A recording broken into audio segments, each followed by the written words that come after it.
Where were you last spring? Asleep. Didn't you read the books? Did you break your hoe? Let me give you 7 key points to the law of sowing and reaping. Let's tick right down through the list of 7, and it'll be break time. 7 points to sowing and reaping. Here's part of the philosophy that really helped me to make some changes in life direction.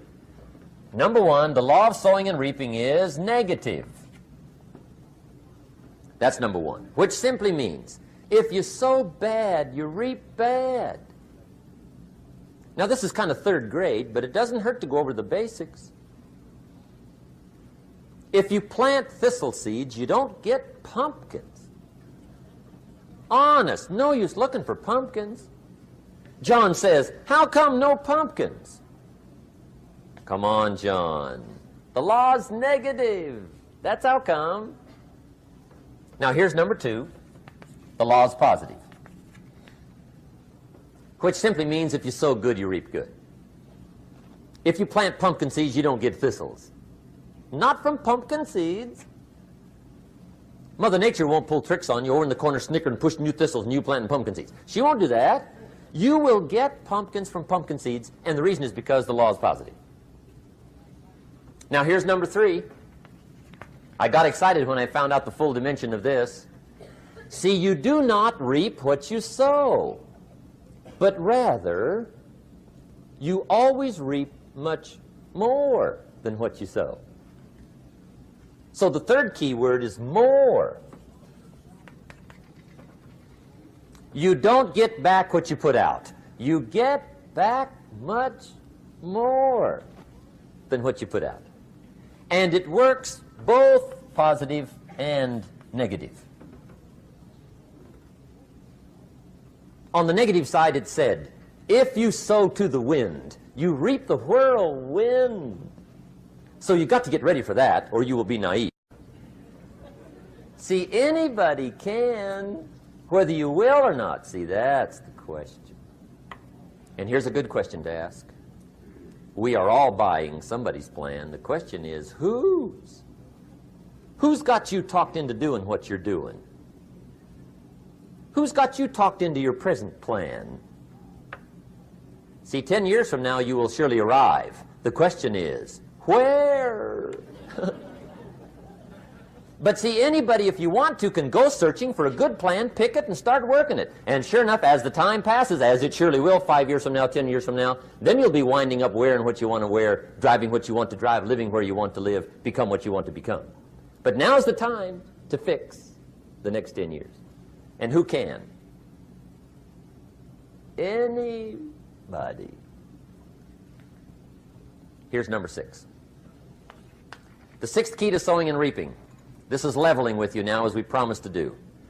There's one thing better than the truth, and that's the whole truth. And here's part of the whole truth of the law of sowing and reaping. Number 6 is, you could lose. There are times when you just lose, no matter what you do. It's that kind of planet. You reap what you sow, yes, but... What does that mean, yes, but? Well, the farmer plants his crop in the spring, takes care of it all summer, loves his family, works 10, 12 hours a day, 6, 7 days a week, is an honorable man. Come fall, he's got a beautiful crop, and he deserves every bit of it. But the day before he sends the combines into the field, a hailstorm comes along and beats it all in the ground, which means you lose. Somebody says, well, what did he do wrong? Answer, nothing. It's just that kind of planet. Sometimes it's going to hail on your crop and rain on your parade, so you got to get ready for that or you will be naive. That's just part of the life arrangement. And don't press me why. I was not in on some of the original decisions here, so I don't know how it got set up. But there's just times, sometimes you lose. That's part of life. But now here's number 7. The 7th key to sowing and reaping. And it goes like this. It's just another way to quote the same law. And it goes like this. If you don't sow, that's just another way to quote the law. If you don't sow, what?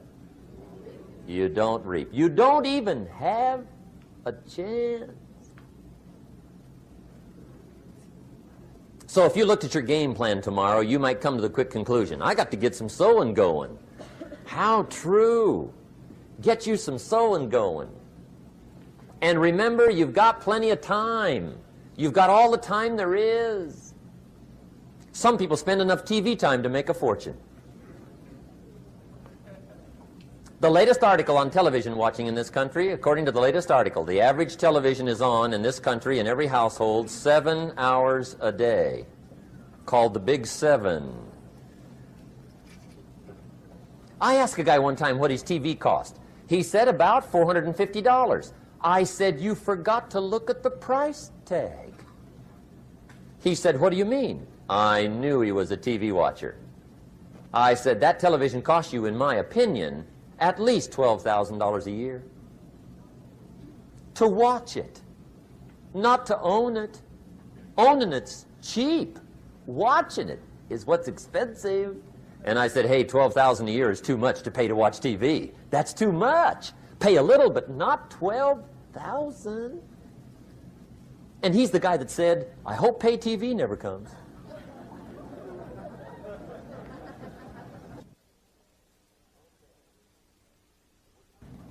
Okay. We're trying to cover an awful lot tonight, I realize that. But my time schedule is such that we just have to sort of give it all to you and let you sort the rest out. I wish we had plenty of time for questions and answers and that whole thing, but our time is just limited. But we are trying to go through an awful lot, I realize that. But looks like everybody's getting it. This is about the note-takingest crowd I've seen in a long time. Incredible. Does anybody have 5 pages yet? Anybody? Oh, fantastic. Incredible. Okay. Maybe you heard the story about the preacher down in Texas, southern part of the country. He was an evangelist back in the horse and buggy days. And he was very good at being an evangelist, and a lot of people used to come and hear him preach. And one day he put up his tent in one of these Texas towns and expected a big crowd as usual, come hear him preach. And he got there, first night of the tent revival, walked in. 7:30, time to start. And to his surprise, the tent was empty. He thought, well, something must be drastically wrong. So he waited till 7:45, nobody showed up. 8 o'clock, zip.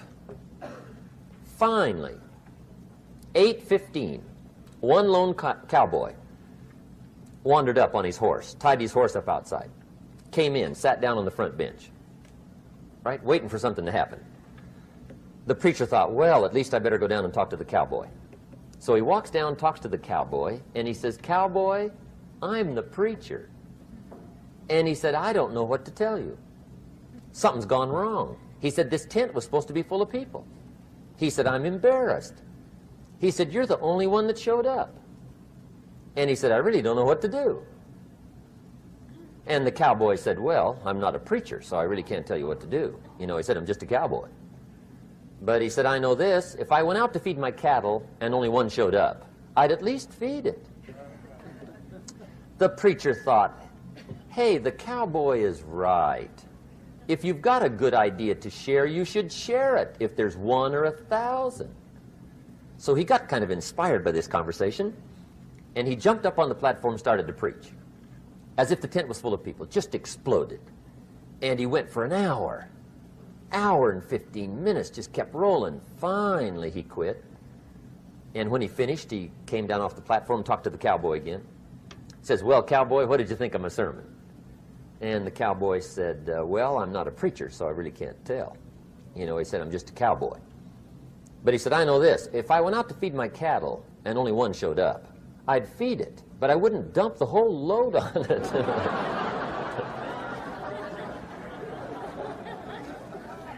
So anyway,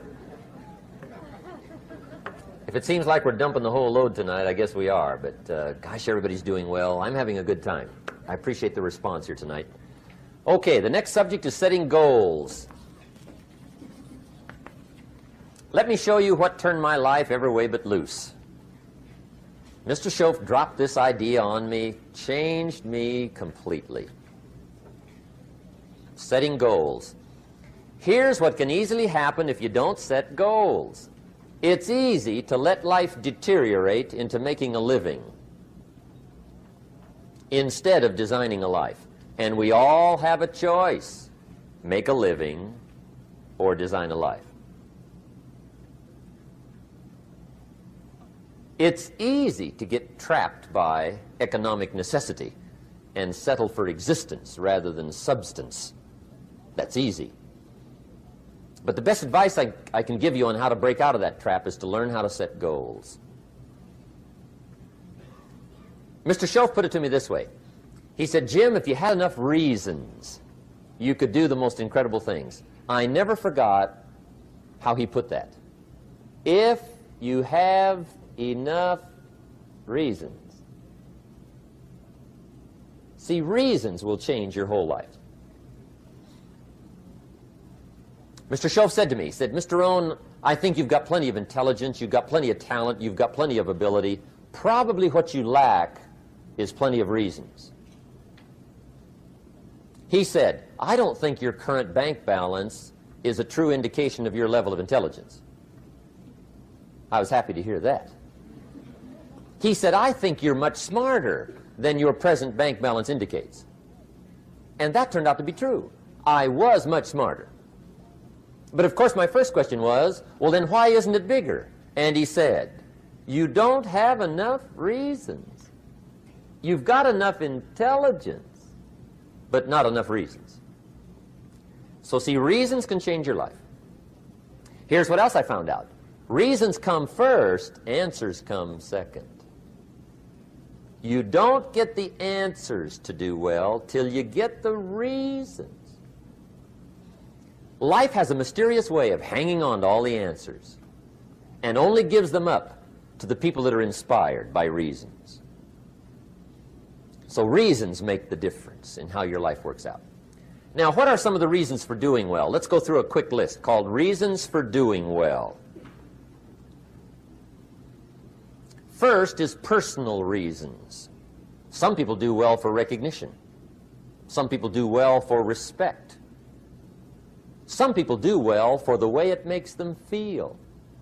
They love the feeling of being a winner. Those are good reasons.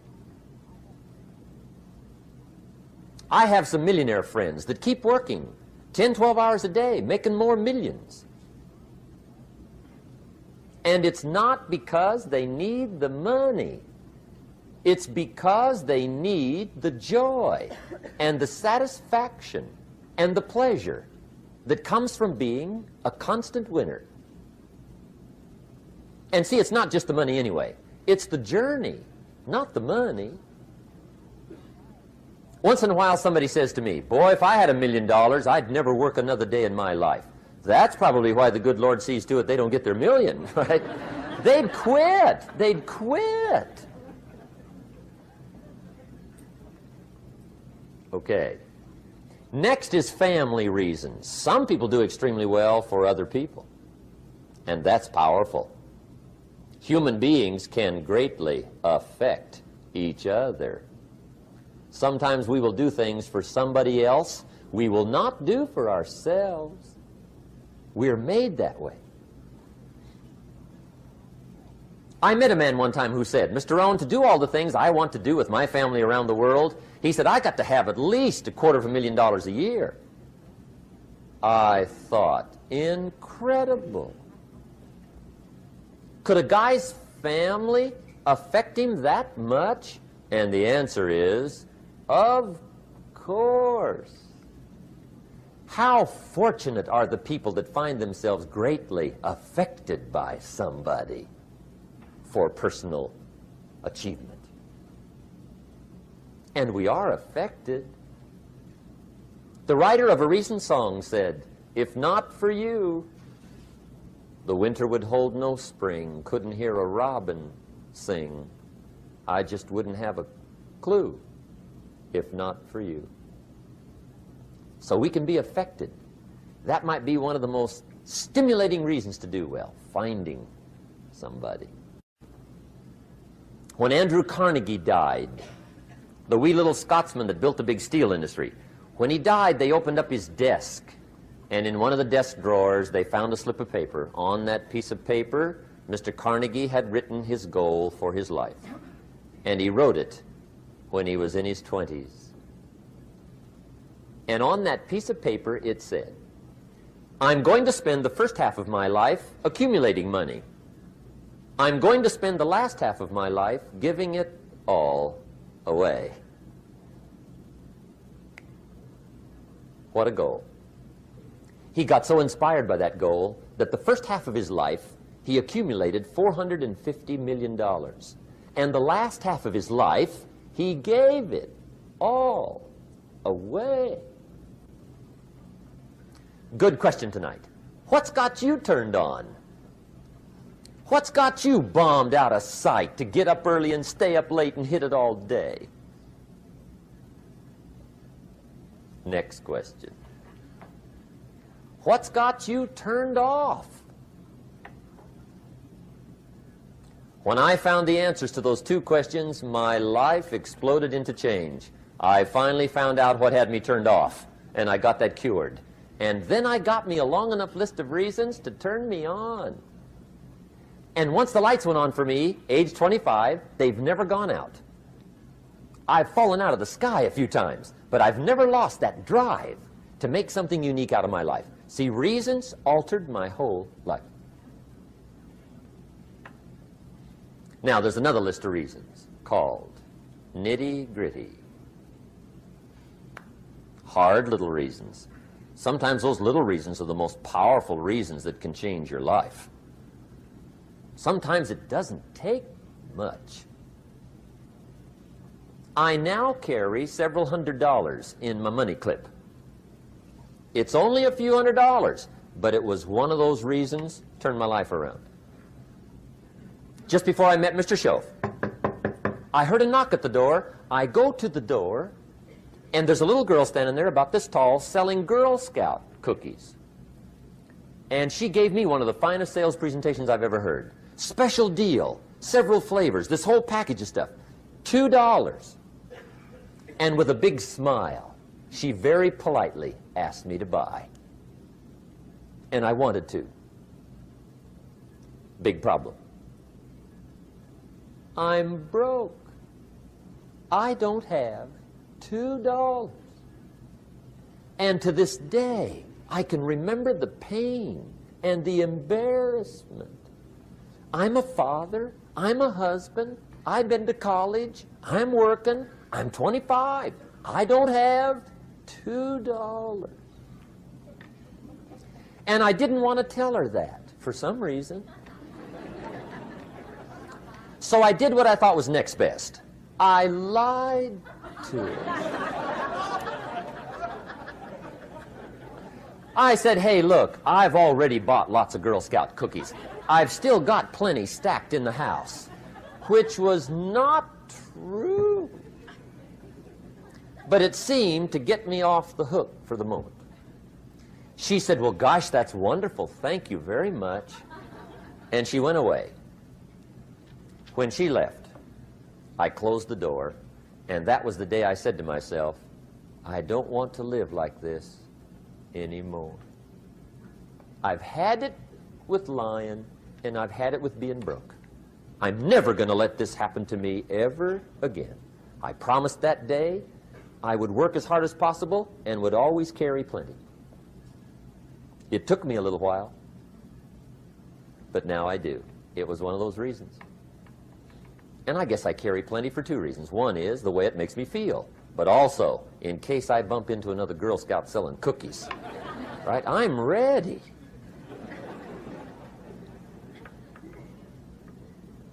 I walked out of the Bank of America one time up in Saratoga, California, where I used to live.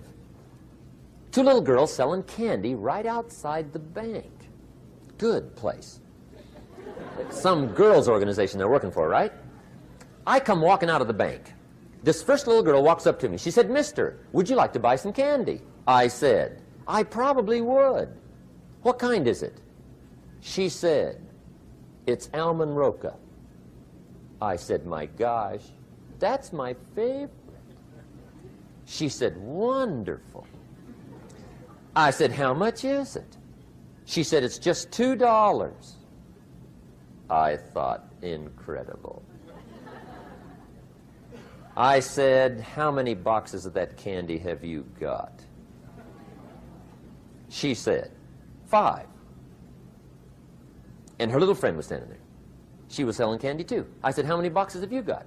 She said, I've got 4. I said, that's 9. I'll take them all.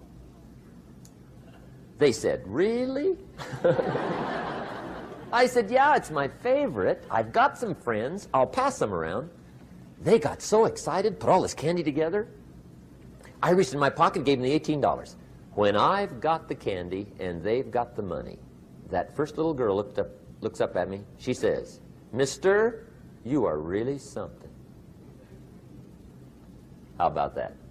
Can you imagine only spending $18 and have somebody look at you in the face and say, you are really something? Now you know why I carry heavy, right? I'm not going to miss anymore. It was just one of those reasons. Helped to change my life. One of my nitty-gritty reasons was budget finance. Budget finance used to grind my soul. Way back in those early days, I had fallen for one of those consolidation loans, where you take all your little hard-to-pay bills, put them into one big impossible-to-pay bill, right?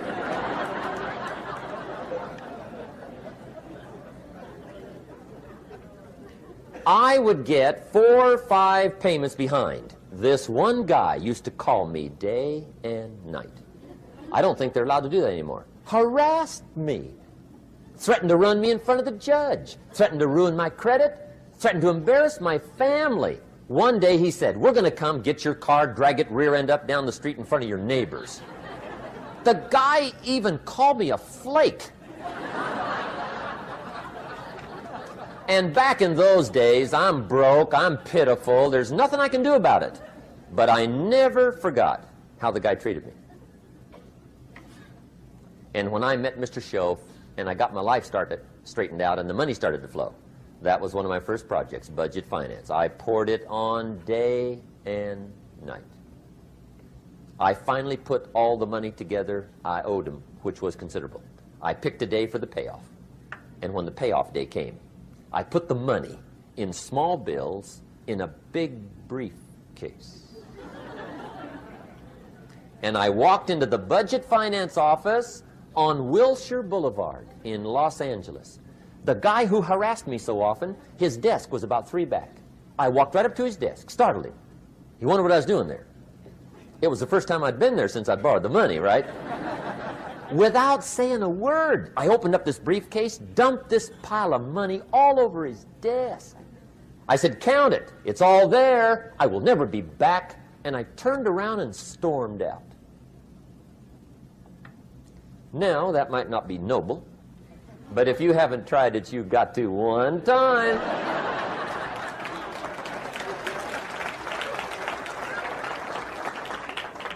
It can be the day that turns your life around. All you need is a reason that turns you on. One of my dear friends, Robert Depew, Bobby used to be a school teacher in Lindsay, olive capital of the world. Bobby taught school several years, got a little weary teaching school. One day decided he wanted to get into sales. So without telling anybody, he just up and quit his job teaching school and jumped into sales. When he did, his brother made fun of him, laughed at him, put him down, said Robert's lost his mind. Had a good job teaching school, now he thinks he's a salesman. He's going to go down the drain, lose everything. Just put him down something fierce. Bobby said, the way my brother acted when I got into sales, he said that made me so mad, I decided to get rich. And my question for you tonight is, Is it possible to get that mad? Of course. Wealth is not a matter of intelligence. It's a matter of inspiration. Today, Robert happens to be one of my millionaire friends. Bobby's rich.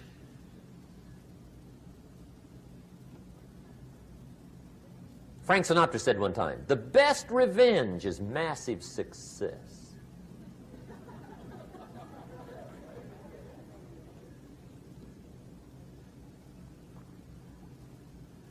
Hey, get you a long enough list of reasons so that after tonight you never lack for inspiration.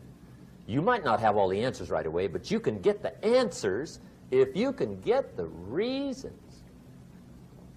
Now, let me give you a little simple formula for goal setting. Okay? We take 2.5 hours on the weekend for the whole 10-year plan. We don't have time for that tonight. But let me get you started with a little simple formula Mr. Schoaf gave me. And maybe this will be helpful. First of all, I've divided goals into 2 parts. First is long range. Long range goals. That's your dreams.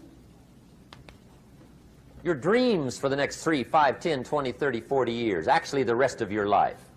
Your dreams. You've got to keep dreaming. Ronald Reagan, president, said to the joint session of Congress a few weeks ago, the Republic is a dream. And if we don't keep dreaming, we will lose the Republic. Your better future is a dream for yourself and for your family. Where do you want to go? What do you want to do? What do you want to be? What do you want to see? You've got to dream dreams. There's a Bible phrase that says, without dreams and visions, people perish. You've got to have something to go for that inspires the heart and the soul. Dreams. From the children of Sanchez, it says, take the crumbs from starving soldiers, they won't die. Take the bread from hungry children, they won't cry. But without dreams, we all will die. You've got to dream. Don't lose your dreams for yourself, for your future, for your family. The dreams of love and enterprise and travel and doing things, becoming something unique on your journey here. Don't lose your dreams. Do some dreaming. That's long-range goals. You've got to have those. So that's number 1. Here's the second part of goals, short range. Short-range goals. That's your goals for tomorrow, this week, this month, this year, the immediate future. We call these confidence builders. Because if you set up something short-range, go for it, get it, latch onto it, work hard, accomplish it. That starts building your strong feelings to go for your dreams. Now, I've divided goals into 3 categories. Here they are. Number 1 is economic. That's your goals for money, income, business, profits, production. Economics. Make sure you've got your economics well planned. Economics plays a major role in everybody's life. Economics is major, which means it ought to be meticulously well planned for tomorrow, this week, this month, this year, long range. What if you asked somebody tomorrow if you could see their meticulously well-planned list of economic goals? What would they probably say? They say, you some kind of a nut? You must be weird. Hey, I found out what success is. Success is doing what the failures won't do. Make sure you've got your economics well planned. It'll put you in the top 5%. One of the key little subjects we talk about on the weekend is the 7 fundamentals for wealth and happiness. And that's one of them, well-planned economics. It's a fundamental if you want to do well. Join the top 5%. Anybody in this room can join the top 5%, if you will. Okay.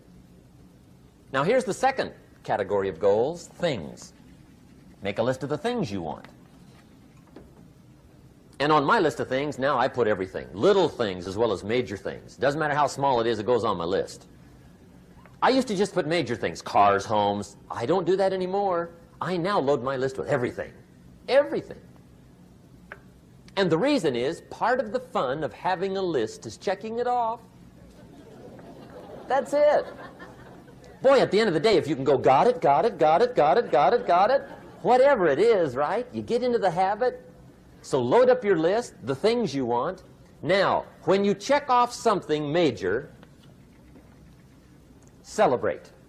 That's an important point to make. Celebrate your achievements. Live it up. Have a party when you reach something you've worked for a while. See, we all grow from two experiences. One is called the pain of losing. The other one is called the joy of winning. We need both of them. Amplify them as much as you can, which also means make losing painful. If you set up something, fooled around, didn't get it, put it on yourself. On the other side, if you did get it, congratulate yourself. Self-congratulations is a sign of maturity. Seeking congratulations is a sign of immaturity. But hey, winning and losing, see, that's what it's all about. That's the name of the game. Now, some people lead such mediocre lives, at the end of the day, they don't know whether they're winning or losing. They got no clue. Guy's just going through the day with his fingers crossed. There's a better way. Okay, here's the third category of goals, personal development. Put those goals together. Personal development goals. That's your goals to be stronger, more decisive, be a speaker, be a leader, learn a language, all kinds of skills. Okay? The whole weekend seminar was designed to improve all your skills so that you walk away more skillful. And that's what you want, the personal development skills. That's what attracts, that's what brings good things to your life, the person you become more skillful. Now, this is quite a package to work on. Economics, things, personal development. For tomorrow, this week, this month, this year, long range. Okay? That'll get you started. Now, here's the simple formula for setting goals. It goes like this. A, work on your goals. That's step one. Work on them. And I put the word work there deliberately. Setting goals is plain hard work.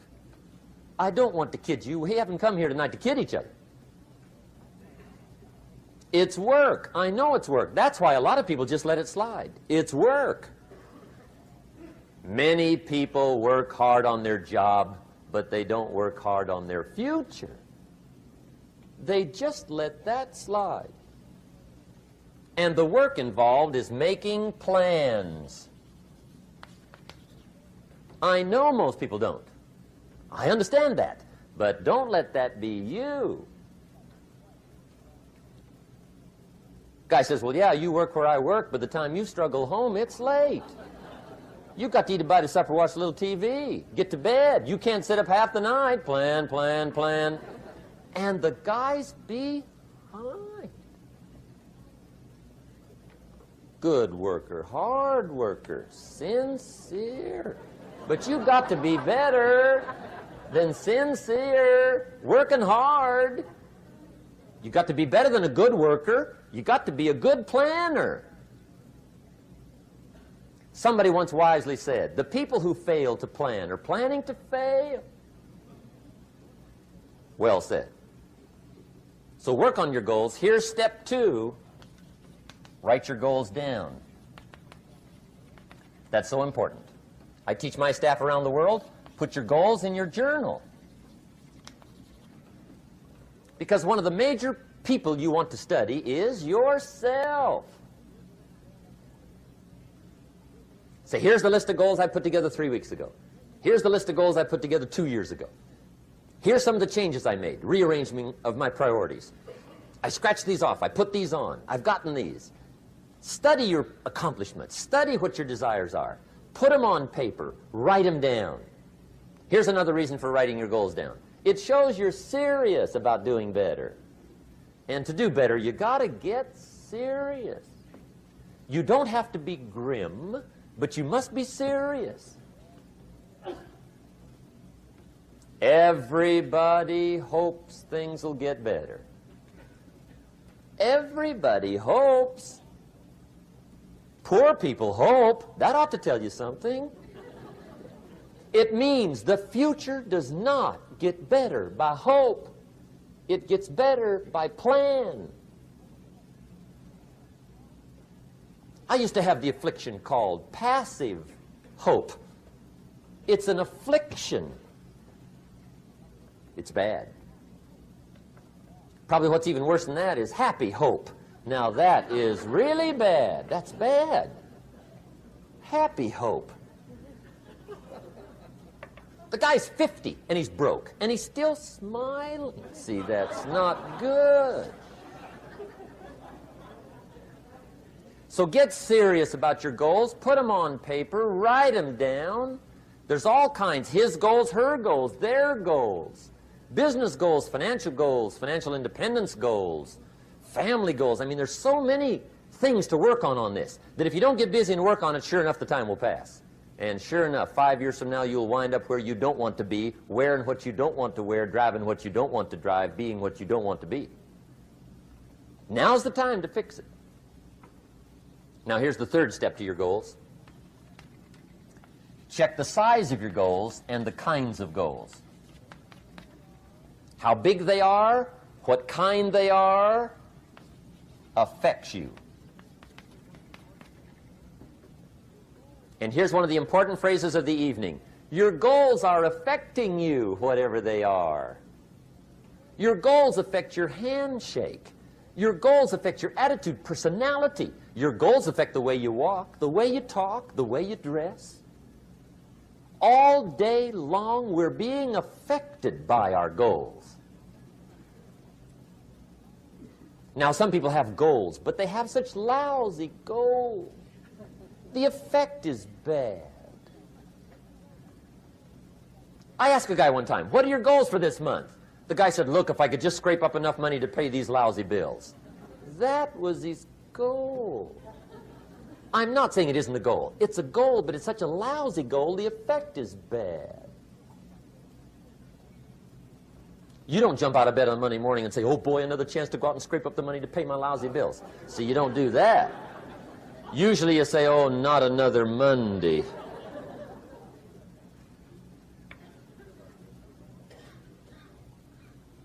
And some people have so given up on life, they have joined the thank God it's Friday club.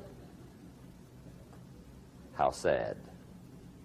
Surely those are the same people, when life is over for them, will say, thank God it's over. Let me give you a Bible philosophy that teaches how to get whatever you want. That's the title of the next set of notes. How to get whatever you want. From the Bible.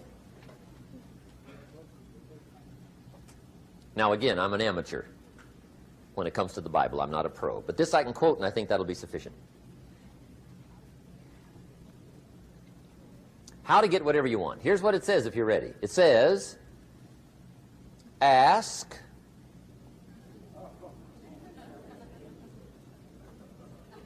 that's it. End of notes. Ask. If there's one art in life to learn extremely well, that's got to be one of them. The art of asking. What does ask mean? Ask means, what do you want? And the formula is staggering. It says ask and what? A guy ought to look into that.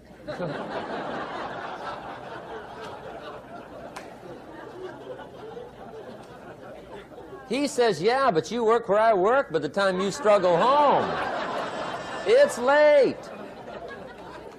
You got to eat a bite of supper, watch a little TV, get to bed. You can't sit up half the night. Ask, ask, ask. And the guys behind. See, you've got to be better than a good worker. You've got to be a good asker. Now, let me give you 3 key points on asking and receiving. This can do it. Number 1, asking is the beginning of receiving. Asking starts a unique process. mental and emotional. I don't even know how it works. All I know is it works. It's like pushing a button and all this machinery starts working. I don't know how. It just works. There's a lot of things you don't need to know how. Just work them. Some people are always studying the roots. Others are picking the fruit. I mean, it depends on what end of it you want in on. Asking is the beginning of receiving, so start the process. Here's number 2. Receiving is not the problem. Receiving is automatic. Now, if that's true, receiving is not the problem, what's the problem? Failure to ask might be one of your major problems. I don't know. Check it out. The guy says, oh, now I see it. I got up last year and hit it every day, but there's not a scrap of paper with my goals on it. Good worker, poor asker. So you got to change that. Here's number 3. Receiving is like the ocean. There's plenty, especially in California. It's like an ocean here.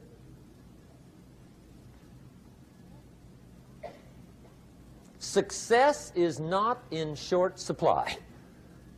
It isn't rationed, and you stepped up to the window and it was all gone. No, no, no.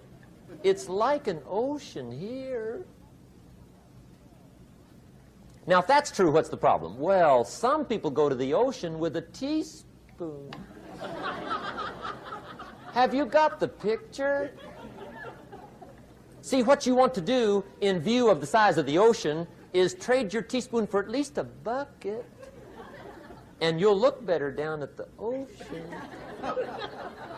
Kids won't make fun of you, right? Okay. Now, there's 2 ways to ask, and we'll wrap up goal setting. 2 ways. Here's number 1. Ask with intelligence. It didn't say ask intelligently, but I'm sure it meant that. Don't mumble. You don't get anything by mumbling. Be clear. Be specific. Intelligent asking means how wide, how high, how soon, when, what size, what color, how much. Define what you want and describe what you want. That's powerful. In the weekend seminar we teach, goals become like a magnet. They pull you that direction. And the better you describe them, the more they pull. So ask intelligently. Here's number 2. Ask with faith. That's the childish part of the equation. Believe you can get what you want like a child. Not an adult. Adults are too skeptical. So the formula really reads, make plans like an adult and believe in them like a child. And the most incredible things will happen. Just try it for 90 days. Just try it. You can always go back to the old ways. Just try it. Just 90 days, 90 days. Now, here's the last qualifying phrase on goal setting, as we promised to qualify everything. And it simply goes like this. Remember, you won't get everything you want. And we've already studied the reason for that. Simply, sometimes it hails on your crop and rains on your parade. It's that kind of planet. So you won't get everything you want, but if you will work this goal-setting formula, you can get plenty for wealth and happiness. Okay, that's goal setting. We use it around the world. We recommend it. Now, maybe it won't work as well for you as it has for me. I don't know. Maybe not. But what if it did? You got to try. Okay. Here's the last subject, the day that turns your life around. Let me just quickly give you a list of 4 emotions that can change your life in one day. Emotions are powerful. Sometimes it doesn't take much to alter your whole life direction.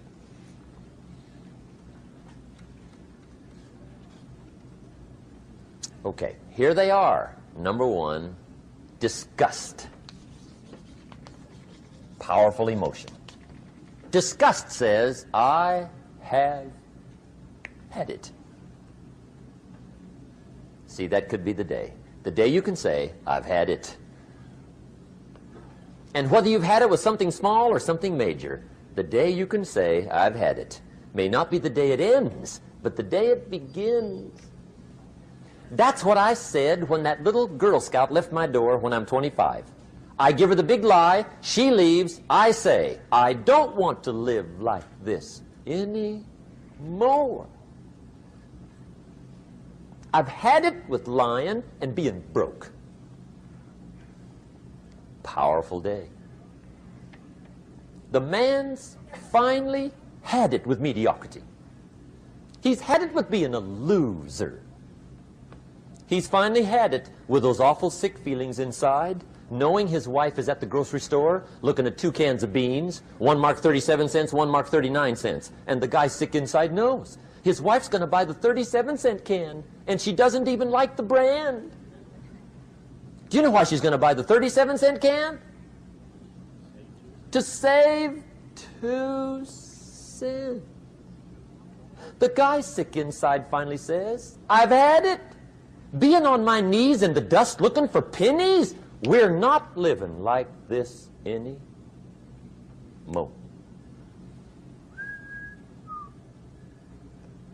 Could be the day that turns your life around. The day you can say, I've had it.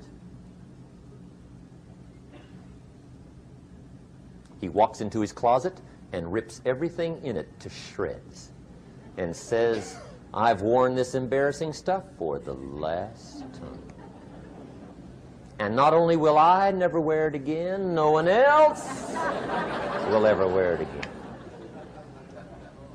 Commit an act that says, I've had it. Powerful. Here's the next one, decision. And decision-making is powerful, and it's emotional. That's those knots in the pit of your stomach, right? Waking up in the middle of the night in a cold sweat, trying to decide. We sometimes call it inner civil war. What shall I do? Well, for progress, you must decide. The best advice I can give you came from a wealthy friend of mine who said, if it's easy, do it easy. If it's hard, do it hard. Just get it done. If you went home tonight and in the next few days cleaned up a whole list of decisions, that might furnish enough inspiration for the next 10 years. I found this out many times after you've decided. Getting on with it is easier than deciding. Sometimes decision is the toughest part. Here's the next emotion, desire, wanting to bad enough. And I don't know how to tell you to want to. That's something you've got to come up with. There's 2 things I know about desire. Number 1, it comes from inside, not outside. You don't send off for it. Number 2, I know desire can be triggered by something. Who knows what it might be? Sometimes desire waits and sleeps for something to happen. Maybe it's a book, maybe it's a song, maybe it's a sermon, maybe it's a lecture, a seminar, maybe it's the conversation of a friend, a happening, an event. Who knows? The best advice I can give you is what I give my staff. It goes like this: welcome every human experience. You never know which one is going to turn it all on. Even the bad experiences. Sometimes from the bitterest experience comes the greatest awakening. So let down the barriers, take down the walls. The same wall that keeps out disappointment keeps out happiness. Let life touch you. Don't let it kill you, but let it touch you. Here's the last one. This one's powerful. Resolve. Resolve says, I will. 2 of the most powerful words in the language. I will. Benjamin Disraeli once said, "Nothing can resist a human will that will stake even its existence on the extent of its purpose." Shortly put, I'll do it or die. See, that's powerful. That could be the day that turns your life around. The world has a strange way of stepping aside when somebody says, "I'll do it or die." The man says, "I will climb the mountain. They've told me it's too high, it's too far, it's too rocky, it's too difficult, it's never been done before, but it's my mountain, I will climb it. Pretty soon you'll see me waving from the top, or dead on the side, because I ain't coming back."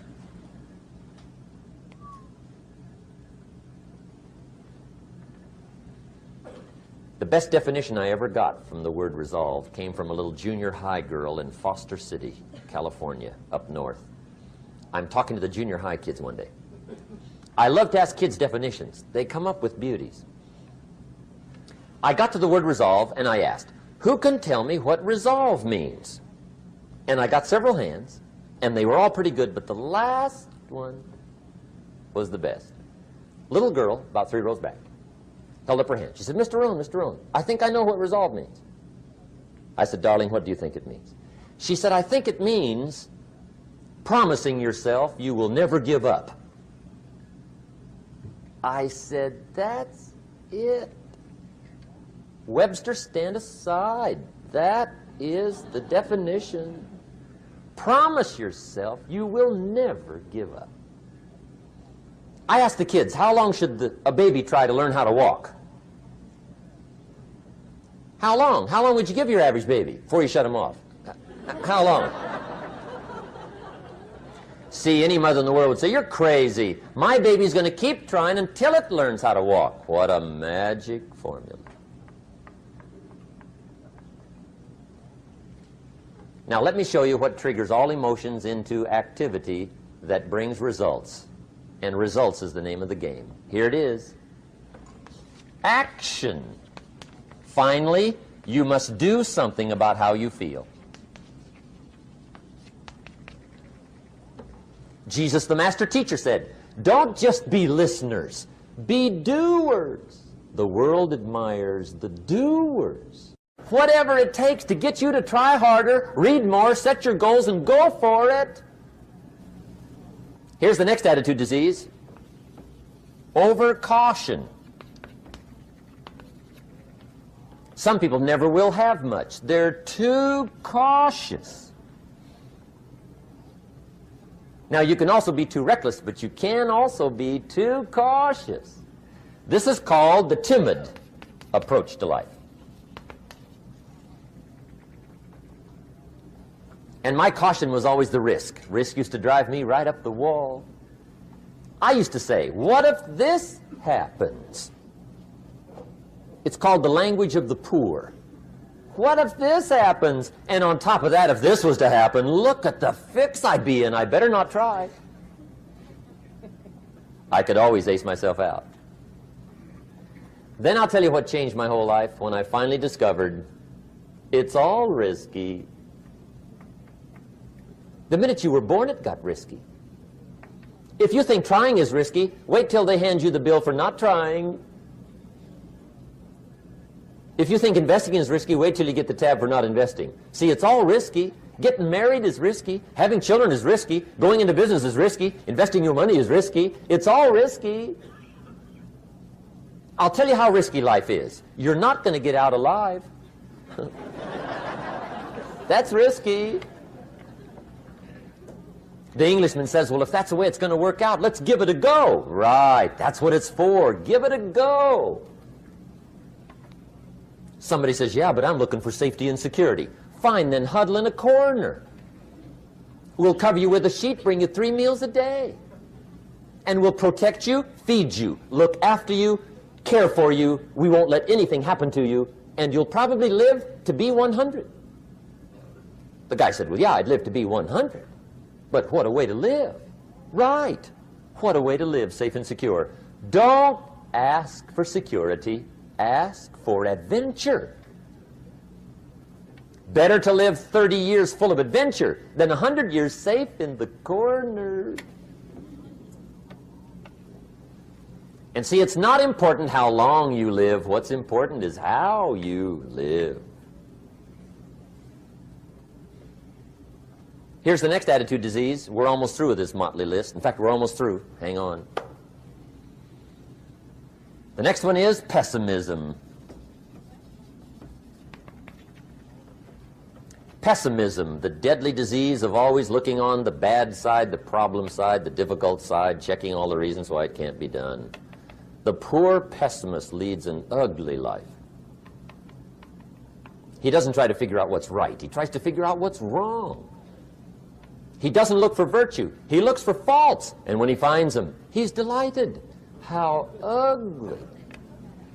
This is the poor guy who looks through the window, doesn't see the sunset. He sees the specks on the window.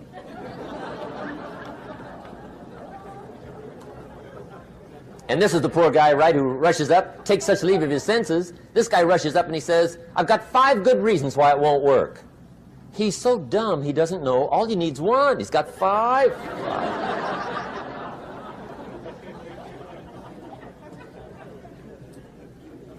To the pessimist, the glass is always half empty. To the optimist, the glass is half full. Why would the same measure affect people 2 different ways? Answer, it all depends on how you look at it. Our lives are mostly affected by the way we think things are, not the way they are. The way we think they are affects us most. There's a subject we don't have time to get into tonight called better thinking habits. One of the major things Shove taught me when I met him, he said, poor thinking habits keeps most people poor. Not poor working habits. Most people work hard, but they don't think hard. And Shove taught me that the mind is like a factory, a mental factory. And whatever you think about all day long pours ingredients into this mental factory. And that's what builds the economic, social, financial fabric of your life. He quoted me a Bible phrase that says, as you think, so you become. How awesome. When he talked about poor thinking habits, he had me. I used to start the day reading the morning newspaper. I mean, you can believe that or not. I'd get a cup of coffee and read the paper. I'd load up on wars and riots and murders and stabbings and killings and bank robberies and muggings and car wrecks and tragedies. I'd even read the back pages. I seem to like that stuff for some weird reason. I'd load up on all that, and then I'd start the day. You can imagine the kind of days I used to have. You walk around on your financial knees. They call you economic peewee.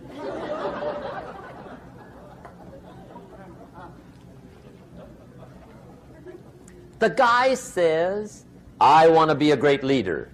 Wonderful. The first thing we do is follow him to his house. When we get there, we walk in and check his library, number 1. Somebody says, well, why check his library? The reason is because what a man reads pours massive ingredients into his mental factory, and the fabric of his life is built from those ingredients. You would not believe what some people have got in their house to read. You would not believe. One of the best dressed up words I know for a lot of it is trash. Can you imagine dumping a barrel of trash into this mental factory every day and coming out with a rich, dynamic, positive life? It can't be done. You might as well try making a cake with cement. The kids back in Danbury, Connecticut, high school, they're asking me questions one day. I'm talking to the kids. Kids got good questions these days. One of them said to me, Mr. Rohn, how do you build the good life? I said, it's simple. It's not easy, but it's simple. Here's how you build anything. Select the right ingredients, keep out the wrong ingredients, and it starts with thought. Everything starts with thought. So you must be wise and careful what you think about, because that starts everything. You got to be wise and careful. I asked the kids, what would happen if somebody dropped sugar in my coffee?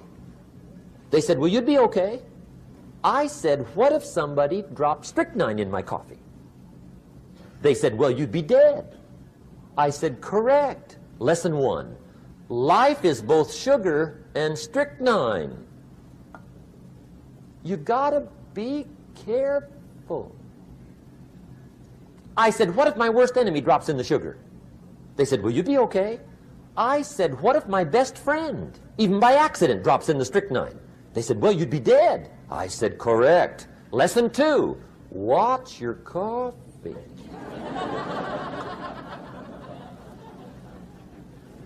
You got to be careful. See, it doesn't matter who hands you the bad stuff. It doesn't matter where you get the bad stuff. It'll still do its damage on your bank account, wherever you get it. Mr. Schoaf gave me one of the greatest phrases when I first met him when he said, Jim, every day stand guard at the door of your mind. How important. Stand guard at the door of your mind. And you decide what goes into your mental factory. Don't let anybody just dump anything they want to in your mental factory, because you've got to live with the results. Okay, here's the last disease, and we're through with this list. In fact, we're almost through. Hang on. The last subject is very brief. The last disease, but this one is deadly. Engage in this one, indulge in it even slightly, and you might as well forget the future, because it's going to forget you. Complaining, crying, whining, griping, a Bible word called murmuring. See, that'll ace your future. Spend 5 minutes complaining, and you have wasted 5. And you may have begun what's known as economic cancer of the bone. Surely they will soon haul you off into a financial desert and there let you choke on the dust of your own regret. I hope I said that well, so you won't forget. It's a deadly disease. If you don't think it's bad, ask the children of Israel of Old Testament fame. Typical of us all, their story just happened to get in the book. Story says, children of Israel were slaves. God performed a series of dazzling miracles and got them out. And now they're heading for the promised land. Remember the story? Heading for the promised land. Tragedy of the story, they never got there. Reason. From day one, they started to complain. They griped about the water. They griped about the weather. They whined and cried and griped about the food. They griped about the leadership. They whined and cried because it was too far, too cold, too hot, too difficult, too miserable. I mean, they whined and cried for years. Finally, God said, I've had it, trip canceled. Or something like that. The story says they died in the desert, never got to the promised land. Which I think means two things. Indulge in this long enough, you get your future canceled. And I guess it also means even God himself can only take so much.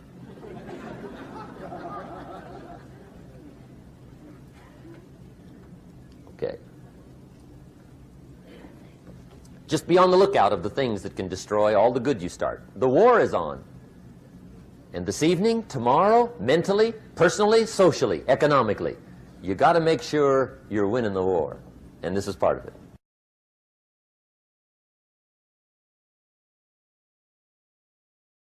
Many of you have never seen me be $6. So that's philosophy number one. Wait for the government to change the minimum wage. You say, well, that might take too long. Is there another philosophy? And the answer is yes. Okay. Here's the second philosophy. Wait for the company to pay you $6 an hour. Right? You get a review how often? Every 6 months, let's say. You missed it. You waited a year. Maybe you didn't make it then. You say, wow, no telling how long. If you've got 1,000 people with you, maybe you could force the company to change it from 5 to 6 if there were enough of you that said, we will not work, we demand $6, or we will not work. By yourself, not a good philosophy. Together with others, it could work. Right? Here's what we call this, the philosophy of demand. I demand more money. Alone, too risky. Together, maybe you could get some progress. So now we've covered 3 philosophies. Number 1, wait for the government. Number 2, wait for the company. Number 3, the philosophy of demand, which is a bit risky.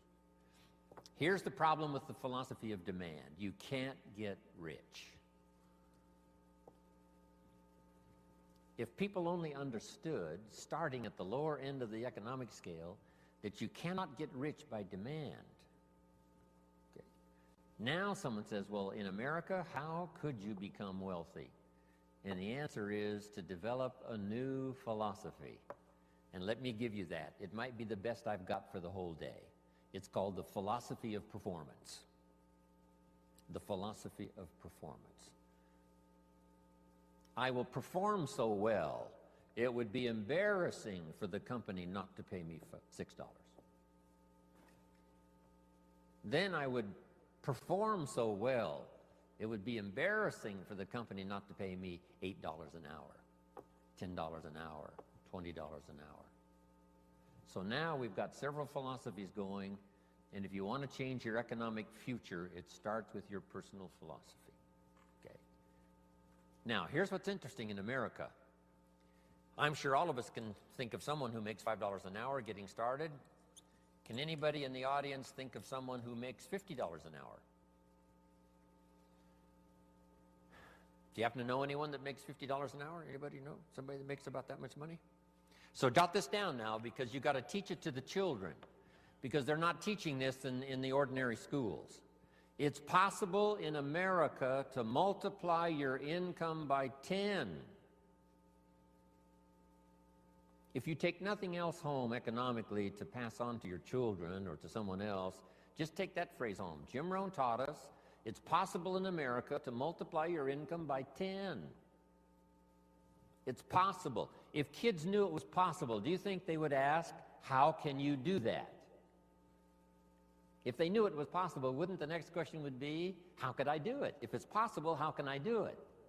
Now you just teach them how to do it. How to multiply your income by 10. Now jot this down. A good economic question. Once you've multiplied your income by 10, is it possible to multiply it by 10 again?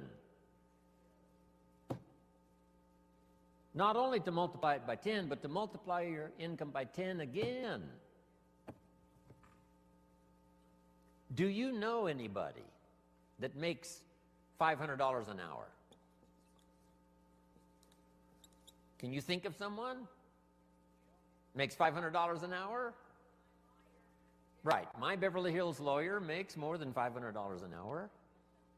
So jot this down. It's not only possible in America to multiply your income by 10, it's possible to multiply it by 10 again. Do you think kids would be excited to hear this philosophy? I'm sure they would. How can you multiply your income by 10 and then multiply it by 10 again? Now, if you multiplied it by 10 and then multiplied it again by 10, would it be possible? Would it be possible to multiply it by 10 again? Can you think of anybody that makes $5,000 an hour? What do you think I get paid? I mean, this is such exciting stuff. I'm a kid from the farms of Idaho. I was 25 years old before I learned that you could multiply your income by 10 and then multiply it by 10 again and then multiply it by 10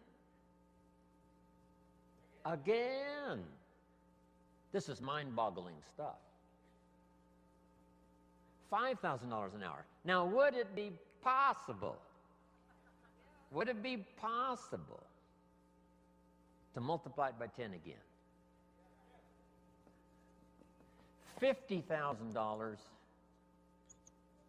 an hour. Now, here's a good expression to use, especially for this group. You're all tuned in, especially the last couple of days. The best expression is, of course. Could you multiply your income by 10? Of course. Could you do it again? Of course. Could you do it again? Could you do it one more time? $50,000 an hour. You know, I've lectured with General Schwarzkopf and Colin Powell. I had lunch once with Colin Powell a few years ago. Schwarzkopf gets about $65,000 for a 1-hour speech. $65,000. So how could you finally get to $50,000 an hour? Answer: become a general in the Army. Yes. And lead the troops in the Gulf War. But what I'm trying to say is the possibilities here, let's just say, are just unlimited. You can multiply your income by 10, then you can multiply it by 10 again, and you can multiply it by 10 again. Now, we're only talking economic values. There's all kinds of other values in terms of personal development, but this is it. Now, to climb this ladder, here's the possibilities. 63 million last year, one person earned. The possibilities, we would have to say, in our country, is what we call unlimited. Now, to climb this ladder as high as you wish to climb it, jot this phrase down now, because I don't think I'll talk about anything more valuable than what I'm about to share with you. Here it is. To climb this ladder economically as high as you wish to climb it, here's all you have to do. Learn to work harder on yourself than you do on your job. Learn to work harder on yourself than you do on your job. Once I understood that philosophy, it totally changed my life. I made my first fortune by age 32, starting at age 25. And I've made and lost a few fortunes since then. That one simple philosophy, that it's possible to multiply your income by 10, and then by 10, and then by 10, by 10. And here's the simple way to do it. Work harder on yourself than you do on your job. Here's how it was put to me. If you work hard on your job, you can make a living, which is fantastic. If you work hard on yourself, you can make a fortune, which is super fantastic. At age 25, I went to work on myself. The difference in my economic future was so startling, even in the early years, that I never went back to the old ways. I never went back to the old philosophy. I never went back to the old disciplines. I accepted the new ones, and it changed my life forever. Unbelievable. Here it is in philosophical terms. Just jot this phrase down. This is a good one. Success is something you attract by becoming an attractive person. Success is not something you pursue. Success is something you attract by the person you become, by becoming an attractive person. Now, what could you think of that would start to make you more attractive to the marketplace? This is such simple ABC stuff. Okay? Let me give it to you. Let me start with this. Jim Rohn's view of the 21st century. We've begun a new century, 21. We've begun a new millennium, number 7. Some scholars hold great significance to this 7th millennium. And I think it's probably true. It's going to be the most extraordinary time in the history of the human race, I think. And these opening years now of the new millennium and the new century, how could you take advantage of this extraordinary time in human history and make for yourself an extraordinary life? Because it's all possible. So jot this little quote down now. It's one of the best I've come up with, I think, lately. And I'll just quote it slowly so you can jot it down and take it home. Here it is. from testimonials and from personal experience. We have enough information to conclude that it's possible to design and build and live an extraordinary life. From testimonials and from personal experience, we have enough information to conclude that it's possible to design and build and live an extraordinary life. I'd like to have you think about that, not just here, but even after you've gone back home. Think about it at least often enough to say, I think that's true.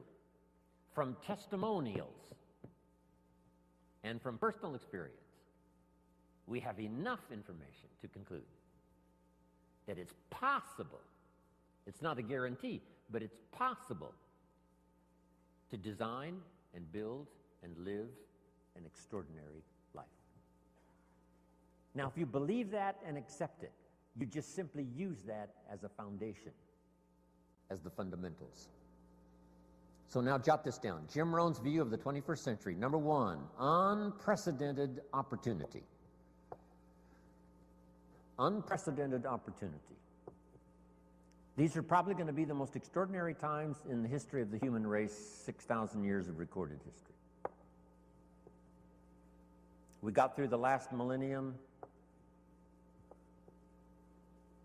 We especially got through the last century, a bloody century, the 20th century. Hopefully those major wars of devastation and destruction are behind us. World War II claimed 50 million lives. 19 million of them were Russian. The devastation of the 20th century was unparalleled and unprecedented. The savagery was unbelievable. The Holocaust was insanity of the most unbelievable kind. Hopefully that is in the century past. And that we have a new chance in a new century to build a new world and a new country and a new future. With all of the challenges. With Saddam Hussein, with the terrorists, and all the rest. Once the walls came down, about 12, 13 years ago, and I was just in Berlin the other day lecturing and had a chance to go to the Brandenburg Gate, Checkpoint Charlie, see part of the old Berlin Wall. Once those walls came down 13 years ago, the world now has forever changed. Because here's how the history of the human race reads. Opportunity mixed with difficulty. Sometimes more difficulty than opportunity. The history of the human race reads tyranny and liberty. Sometimes more tyranny than liberty. But now the world has totally changed. Since communism is on the run, the dictators, most of them are all gone. When I used to lecture years ago in South America, every country had a dictator. Now they're all gone. Castro and a few are left, but that's it. And they will soon all be gone. Within a short little period of the rest of our lifetime, all the dictators will be gone. A new wave of economic uniqueness, capitalism, free enterprise, liberty, freedom, democracy is absolutely sweeping the world. So for a long, dark time, there was more tyranny than liberty. Here's what is unique about this new Century 21. More liberty than tyranny. More freedom than oppression. This is an unprecedented time.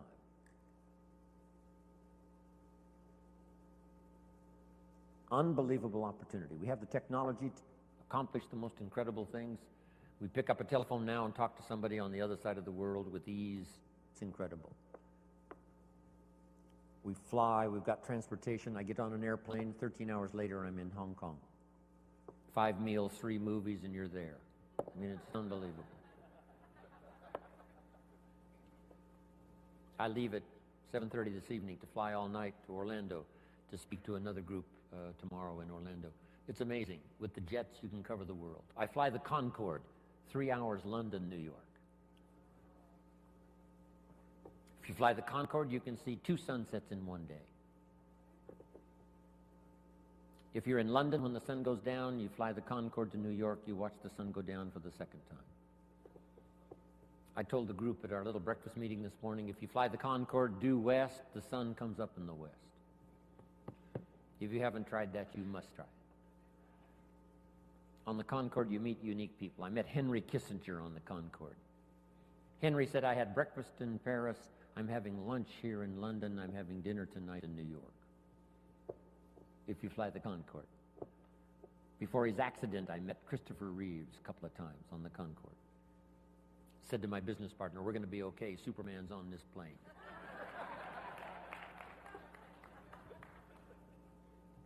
This is unprecedented opportunity now, the 21st century and the beginning of the 7th millennium. These are extraordinary times. Now here's number 2. However, keen competition. World competition. We're dealing now with Iraq. A big part of it is competition. Hopefully the nations of the world will settle a big share of their differences so we can develop unique economic, social, personal prosperity for the future with limited conflicts.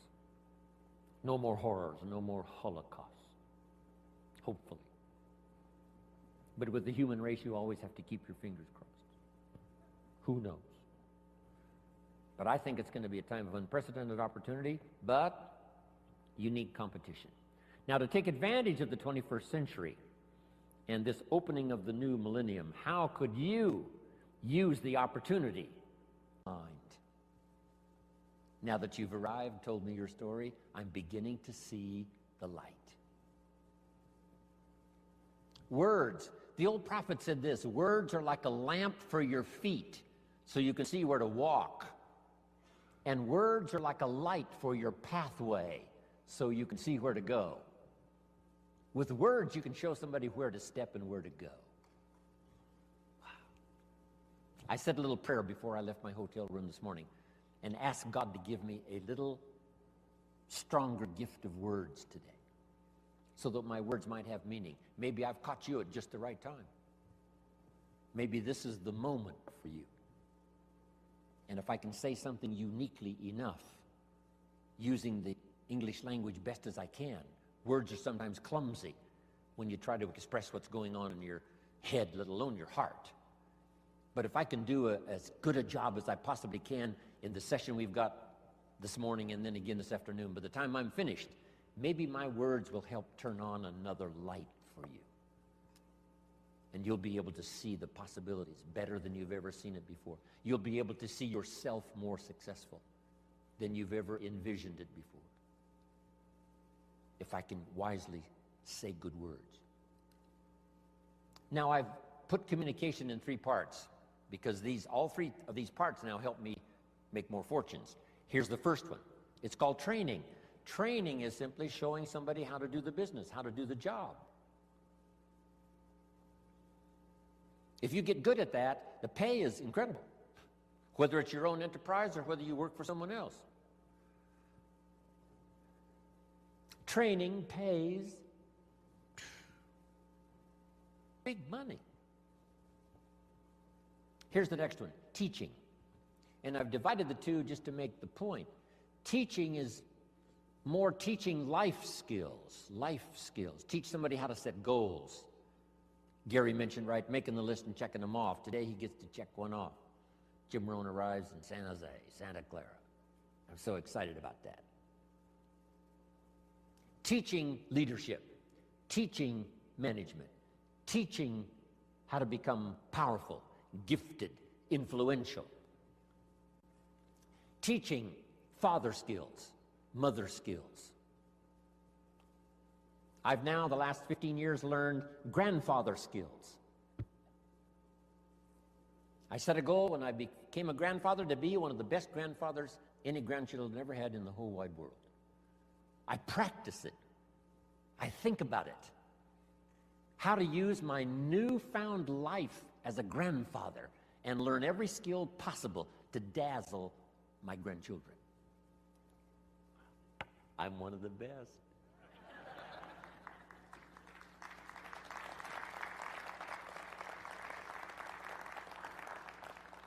So teach people how to be good fathers, good grandfathers, good mothers, good leaders in the community. Teach a minister how to teach. Teach a minister how to use the gift of language to persuade. Okay. So communication is part of its training, part of its teaching. Here's the best part. No, here's number 3 in the gift of language, and that's learning how to inspire. Inspire simply means a few simple things. Here's number 1. Help people to see themselves better than they are. Yes, sometimes we have to help people see themselves as they are. If they've made mistakes, maybe that needs to be pointed out. If a child has messed up, sometimes you've got to say, you've messed up. But don't leave them in the mess.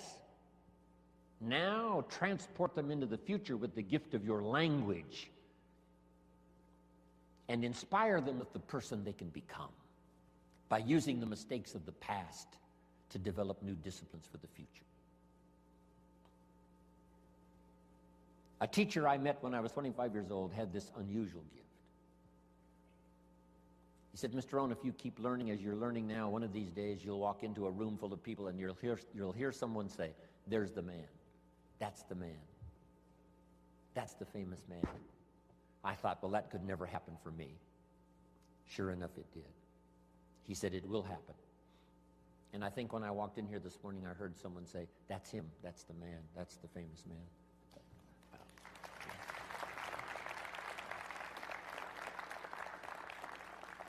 You must transport your children into the future. Yes, you have to take them back to review their mistakes, but don't leave them there. Now transport them into tomorrow. Transport your children into next week. Help them to see themselves 30 days from now, 90 days from now, 6 months from now. Help them to see themselves successful. It's your gift of language that can do that. Help them to have faith for themselves and faith for the future.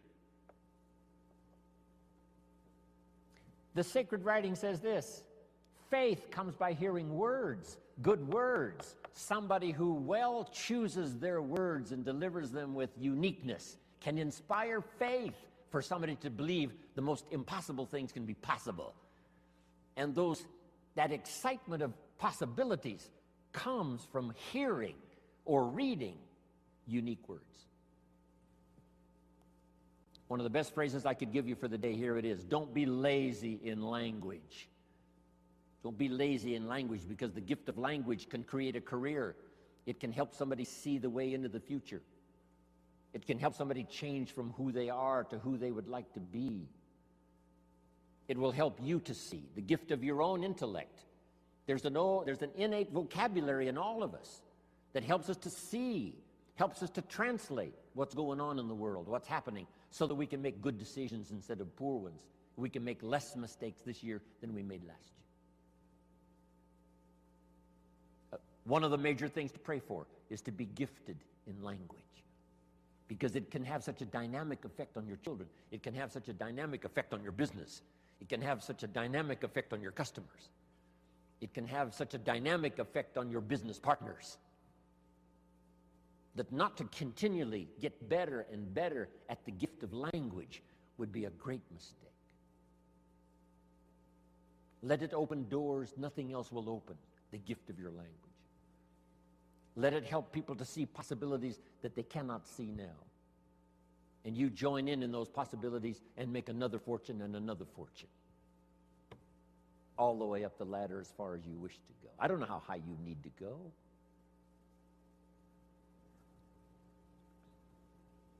What were the instructions given to the first couple after the garden experience, Adam and Eve, according to the storyteller?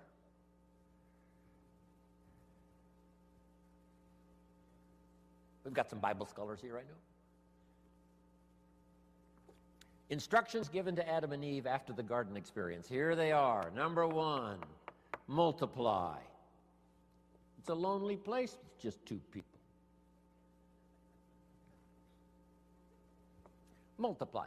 But here's one now that is so extraordinary, and I'm going to cover a little bit more of it during our ongoing session here today. Here was the second one. Be fruitful. Be fruitful. Kind of an interesting phrase.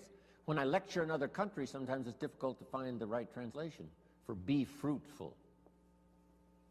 Here's what I think fruitful means. Be productive. The example might be a tree, a fruit tree. Plant a fruit tree. Now, why do that? It's very simple. Teach it to your children. Number one, to survive. The first instinct is to survive. So be productive enough to survive. Be productive enough for your own survival. But is that the end of it? And the answer is no, that's only the beginning of it.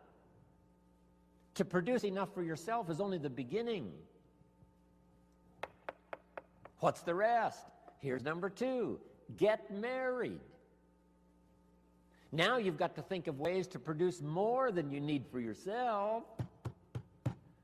And guess what that does? It elevates you to a higher life. If you want to live this higher life of a companion, a wife, getting married, see, that now changes the dynamics of your future. It's called stepping up to a better life. And to step up to a better life, here's what you simply do economically. You learn to provide and figure out a way to provide more than you need for yourself. You think of ways to provide enough for yourself and for someone else. Why think of someone else? Why not just think of yourself? Because that's a very limited way to live, just thinking of your own survival. If you want to live a more flourishing, unique life, you must think now of someone else. So now the man says, I must produce enough for myself and for my wife. Is that the end of the life experience? No. Now have children. Take a risk. Having a child is like a throw of the genetic dice. Who knows what's going?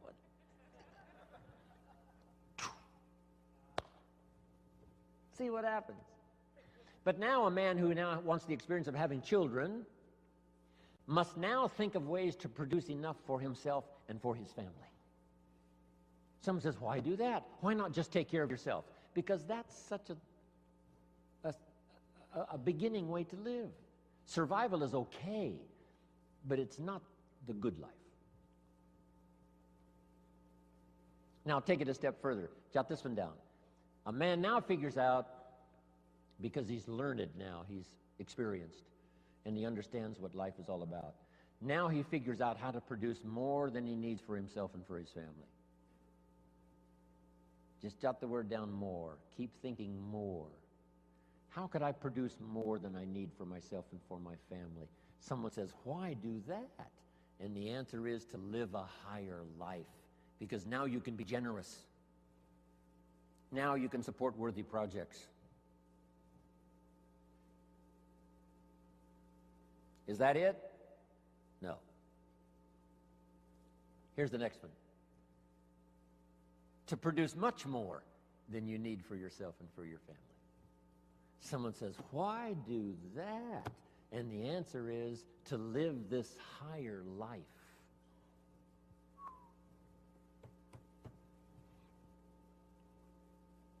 What if you earned $10 million one year and you and your family only needed $3 million? That would probably take care of the average family, $3 million. Some families are more expensive than others, but let's say $3 million would pretty well take care of most families. But you made $10 million, and you and your family only needed $3 million. Now you've got $7 million to give. Wouldn't you like to live that kind of life?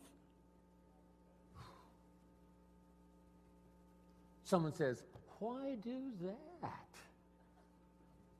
And the answer is, the possibilities of economics are so available that if you wish to, you can not only earn enough for yourself and for your family, you can earn more than you need for yourself and for your family, and if you really wanted to, you could earn much more than you need for yourself and for your family.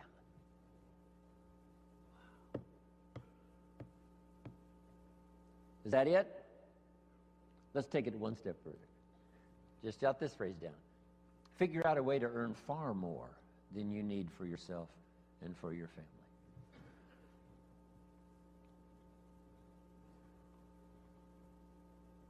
Gary talked about Mark Hughes. I met Mark when he was 19. I still do a lot of work for Herbalife around the world. He started this little company when he was 22, 23, called Herbalife. And he died just a couple of years ago. Mark Hughes, age 44. Guess what he left? Number one, a company worth $680 million, according to the new investors. Here's what he left his son, $350 million. Estimated wealth he created for those who worked for him during the 20 years he was alive, about $3.5 billion.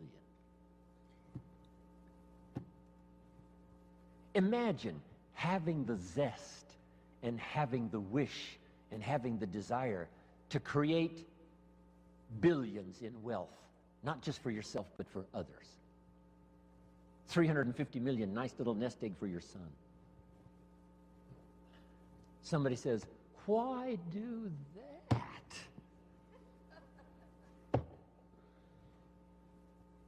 Can you think of the best answer ever? Jot this phrase down. Why not? Right? What else are you going to do? Just hang in there until the bitter end? No. Why not see how far up this economic ladder you can possibly go to see if you can't live an extraordinary life? Not just an ordinary life. That's okay. Survival, that's okay. You and your family, that's okay.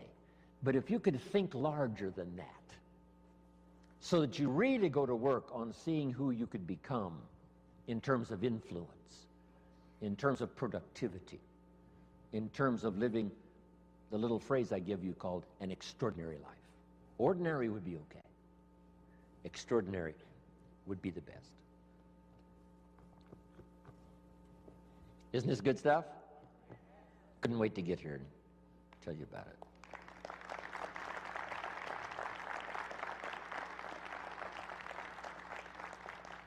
I could hardly wait to hear what I've got to say today.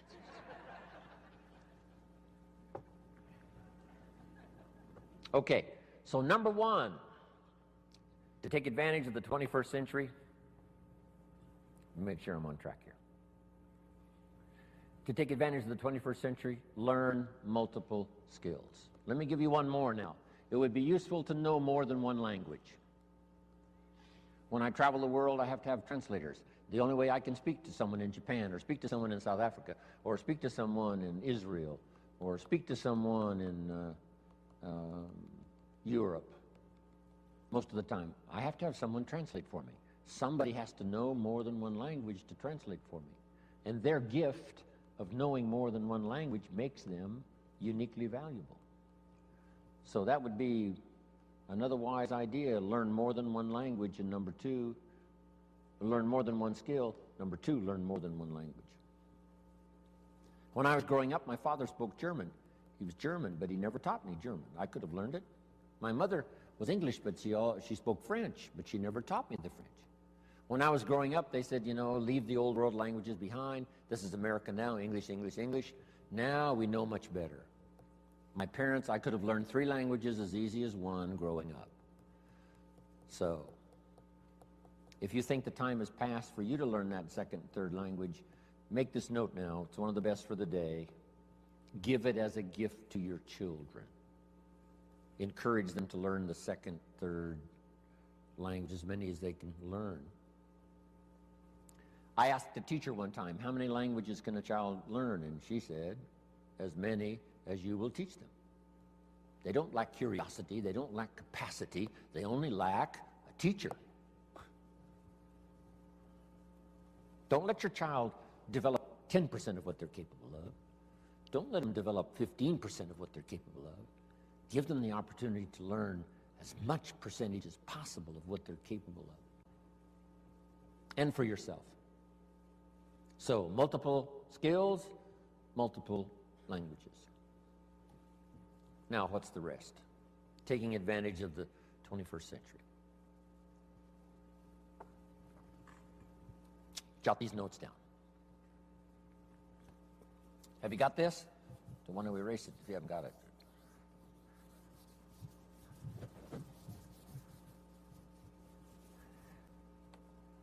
I've got 5 key things to talk about during my presentation for the day. 5 good basic ideas. These are called basics, fundamentals. And it's interesting that I only have 5. How many fundamentals are there to anything? Here's a good phrase, just a few, meaning anybody can learn them. There's just a few fundamentals to being healthy. If someone says, I'm going to teach you the 50 fundamentals to good health, you say, well, that doesn't make sense. There's not 50 fundamentals to have good health. There's just a few. 6, 7, 8, that's about it. If you want to learn to play basketball, you got to learn the fundamentals. How many fundamentals are there to the game of basketball? Just a few. 5, 6, if you become extremely gifted, maybe 7, 8, that's it. That's it. Now here's what's interesting also about fundamentals and basics. There's no new ones. I mean, this stuff's been around for a long time. So beware of someone who says we've got new truths. Say, no, truth is old. It can be, more of it can be discovered, but there's no new truth. If someone says, I'm manufacturing antiques, wouldn't you be a little suspicious? Say, no.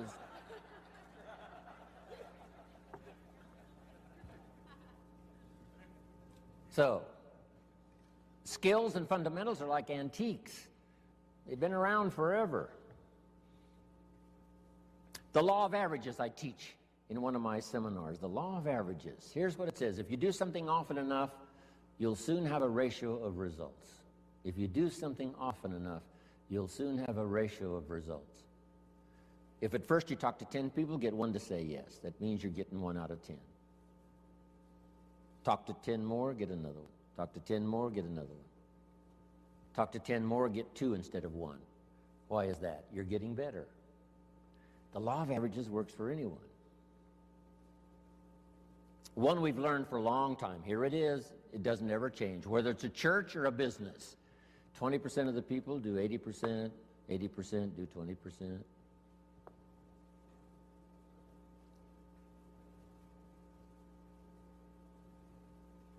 So here's what I learned in time management. You can spend 80% of your time with the 20%, not the 80%. You spend 20% of your time with the 80%, 80% of your time with the 20%. You just have to learn. And these fundamentals now have been around for a long, long time. The 80-20 rule.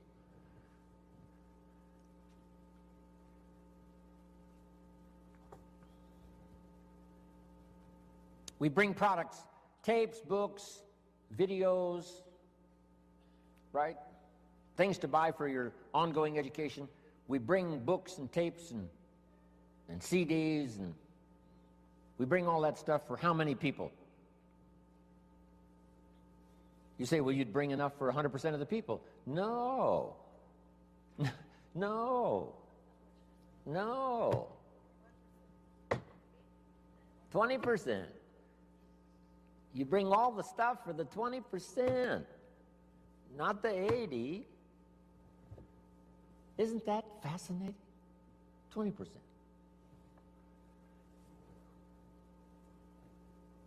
It's fascinating, people's different reaction to the same presentation. Someone walks out of my seminar and says, wow, I'm going to go change my life. Someone else walks out and says, oh, I've heard all this stuff before. Same seminar. It said the first day the Christian church was started, first day, the speaker, Peter, got up, gave this classic presentation to a multitude, vast number of people. And what was interesting was when he finished, the reaction to his presentation. It said some of the, I think there were thousands. It said some of them laughed at him. And I thought, why would they laugh? He seemed sincere to me. And it said some of them mocked him. And I thought, why would they do that? And I found out they're the mockers. That's what they're supposed to do. And the laughers are supposed to laugh. It said some that heard this magnificent presentation didn't know what was going on. And they're easy to spot. They're usually saying, what's going on, right? I mean, they don't know what's happening. But then it says this, some that heard believed. And the number that believed was about 3,000. Didn't give us the total, but out of the total, 3,000 said, hey, this is good enough to follow. So that's life. Once you learn the percentages, right? It's called the law of averages. It's one of the best studies. It's in some of my CDs and presentations. But now, let's talk about the fundamentals of life, the fundamentals of success. There's just a few. They're basic. It's like ABCs, which I deal with primarily, ABCs. So let's go through them. Here's number one. We've talked a little bit about it by way of introductory. It's called, one, your personal philosophy.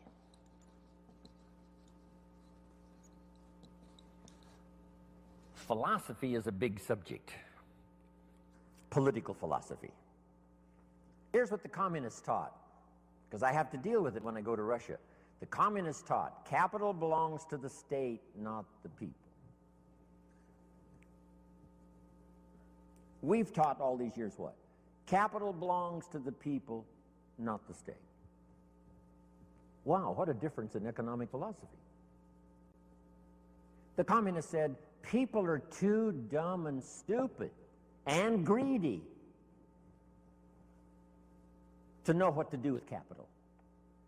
So you got to take capital away from all the dumb, stupid, greedy people and give all the capital to the all-wise, all-knowing state. And let the state run everything, and let the dumb, stupid people show up for their work assignment. That was the philosophy of communism. They devastated every country they touched with that philosophy. I was just in East Germany. Guess what it's taking just to clean up East Germany after the communists left? $1 trillion. They've spent $500 billion already, and they got another $500 billion to go, just to clean up one country devastated by such a philosophy. Capital belongs to the state, not the people. Wow. The consequences of philosophy are unbelievably either on the good side or on the bad side. Now, personal philosophy. You know, there's religious philosophy and spiritual philosophy, and there's economic philosophy and social philosophy. Okay? Economic, political, all kinds of philosophies, right? Where did we come from, and where are we going, and what is the meaning of life? Right? Philosophy is a big tent with many different divisions. But the one I want to talk primarily about today, and then expand from that, is your personal philosophy. So jot this down, one of the best notes for the day.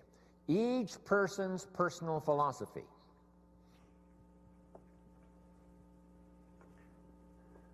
is the greatest determining factor in how your life works out.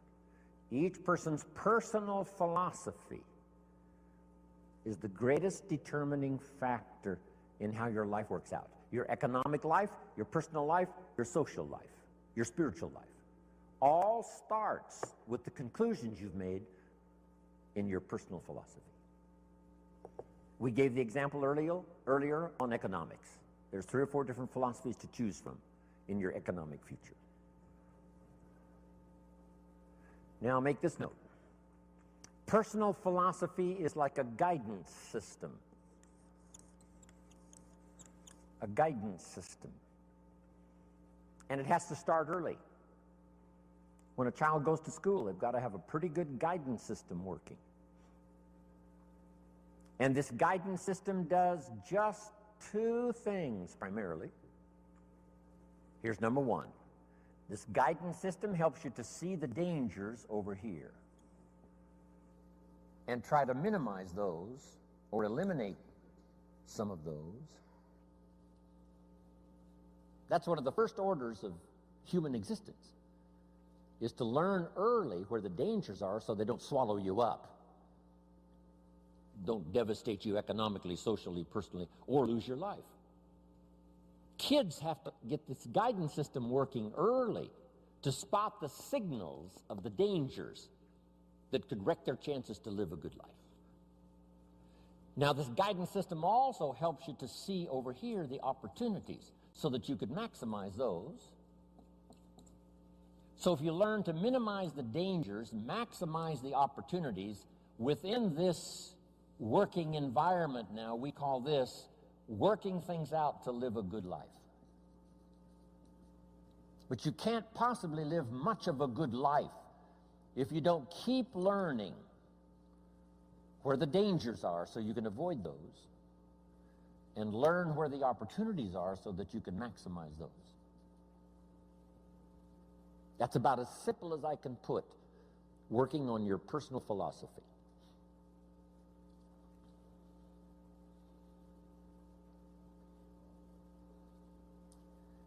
Now, why is it this way? Why is life both danger and opportunity? Here's the best advice I can give you. The storyteller probably gives us, more to think about than in detail. But here's what it seems like. And that's one of the best phrases to use if you're going to make your studies and try to come to some good conclusions. It seems like God wished to create for the humans he made a great adventure. Seems like. According to the storyteller, it seems like God wished to create a great adventure for the humans he created. That's the best explanation I've got, seems like. And it seems like God's always wanted some kind of adventure. It said when he was alone in heaven, according to the storyteller, he created all these angels. That must have been fun. Doesn't say how long it took, doesn't say how many. But evidently, he sought adventure. Part of the adventure, I guess, in those early times before the creation, was in heaven with the angels he created. Now then, he also creates an angel that's the best and the brightest of the angels, called Lucifer. And so begins, according to the storyteller, one of the great adventures of all time. And along the way, the idea occurred to Lucifer that he could take over God's place, become God in his place. And he persuaded, according to the storyteller, he persuaded a third of the angels to go with him on this insurrection. So begins an unbelievable adventure. Seems like that's what God wishes, some great adventure. Not just sit up there and float around on a cloud. Create some angels, create Lucifer. Lucifer persuades a third of the angels to go with him in insurrection. Now they lose out, and uniquely enough, according to the storyteller, God doesn't kill them all. That would end the adventure. But rather cast them out of heaven down to earth. And so now continues this unique story of Lucifer and the third of the angels now cast to earth, creates another adventure. Interesting. The Bible is such a fascinating book, giving us seemingly, what God delights in, and seems like God delights in creating this unique adventure.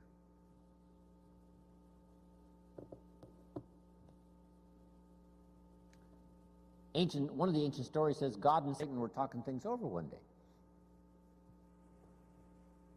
I thought, well, that doesn't seem possible. But the storyteller says they're looking down on the earth and they're talking things over. I thought, wow, that's remarkable. God and Satan getting together and talking things over. Now, the storyteller doesn't give us many details, so we've got to use our imagination. And on this particular occasion, God got to bragging on one of his favorite creation, his favorite persons, called Job. He said, Job and I have got this great friendship going. Job and I, we walk together. Job and I plan the future together. Job, Job, Job. Finally, Satan had it up to here with Job, Job, Job. And he said, yeah, God, Job, you've got a wall built around him. I can't get to him.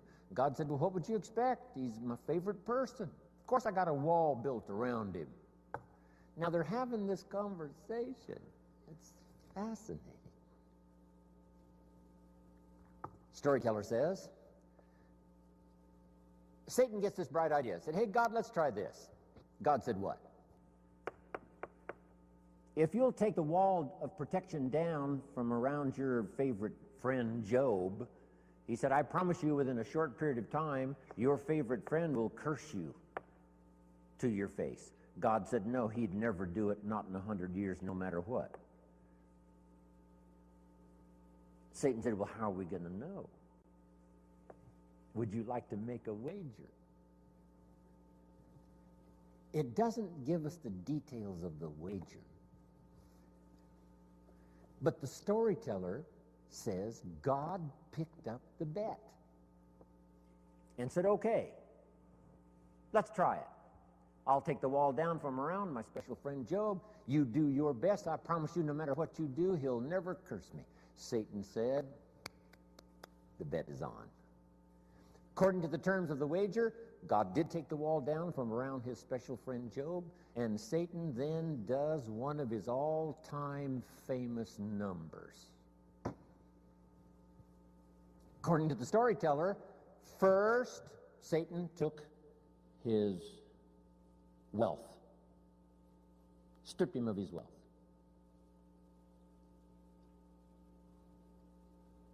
Satan said, that'll do it. Where's your friend God? He didn't curse God. Satan said, well, number two, took his health. Below number two. Surely now he'll curse his friend God. No. Below number three, and the worst, took his family. His health, his wealth, and his family. Gone. Satan said to God, here's where he does it. And sure enough, Job's wife comes along and says, Job, looks like your friend God has long forsaken you. You might as well curse him and die. And Satan said, here's where he does it. And God says, well, he hasn't talked yet. And while they both listen, Job says, never would I curse my friend God no matter what happens. God said, I knew it. I knew it. And picked up the bet, whatever it was. Doesn't tell it. Isn't that a fascinating story? Now, I say all of that to illustrate this. It seems like God delights in great adventure. And the only way to have great adventure, it seems like, is to have both danger and opportunity, and us with the possibility of figuring it out. Jot this down. Now, it's a nice little list. On one from other people is to just pick up the signals. Part of it is by sight. Here's a good watchword for the 21st century. Pay attention. No use falling into the same trap somebody else fell into. No use living a mediocre life like somebody else has chosen. Take a look and say, is that what you really would like? Say, no. Here's somebody that never read the books, never made the changes. There was a class and they didn't take it, a skill and they never learned it, a discipline and they never tried it, and they blame the government and blame taxes and blame society and they blame circumstances and all the rest. They don't know. And the key is, watch carefully. Don't you fall into that same trap. That's how we learn, from what we see. Here's next. If we learn from what we see, we put some of this on video so you can see it again and again and again. Next, you learn from what you hear. We put it on CDs so you can hear it and hear it, hear it. We don't ask you to come to just one seminar. We ask you to come and listen again, listen again. Here's what the early Christians were taught. Don't neglect the assembly. When we call an assembly, do your best to be there, because you never know which of these assemblies is going to change your life forever. You'll never be the same again. And you can't pick the one that's going to totally change your life. You just have to do like all of you I know do. Consistently go, consistently go, consistently go, consistently take notes, consistently go to seminars, lectures, and all of the rest, because some of them will be life-changing. Maybe this one will be for some of you. The time is right, the words are right, The ideas are right. The moment is here. We don't know. We just come as many times as we can, be affected by as much language as we can, and see what that'll do for our sight and our ambition, our willingness to develop skills, be a leader, influential. Here's the next one. Be a selective listener. Don't just load up on stuff that isn't going to count. We all need a little humor, but not that much. Life is a pretty sober place. It's life or death. It's success or failure. It's flourishing or mediocrity. This is a serious matter. So, make sure that what you listen to gives you the full range, a good diet of things to listen to. The positive, yes, but the negative also. We need to hear it from both sides. Okay. Years ago, I saw an advertisement once on Roseanne. Tune into Roseanne, white chicks talking trash. I thought, oh, America needs more of that. Now, you don't need much of that, white chicks talking trash.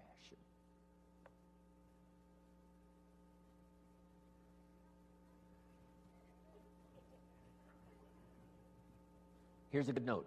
This is a good one. My teacher taught me when I was 25, stand guard at the door of your mind.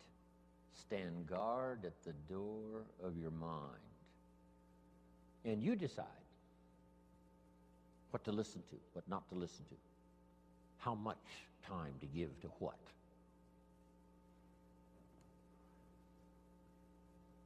Now, the third one is important, and when we come back this afternoon, we'll continue it. But here's number 3. Read all the books.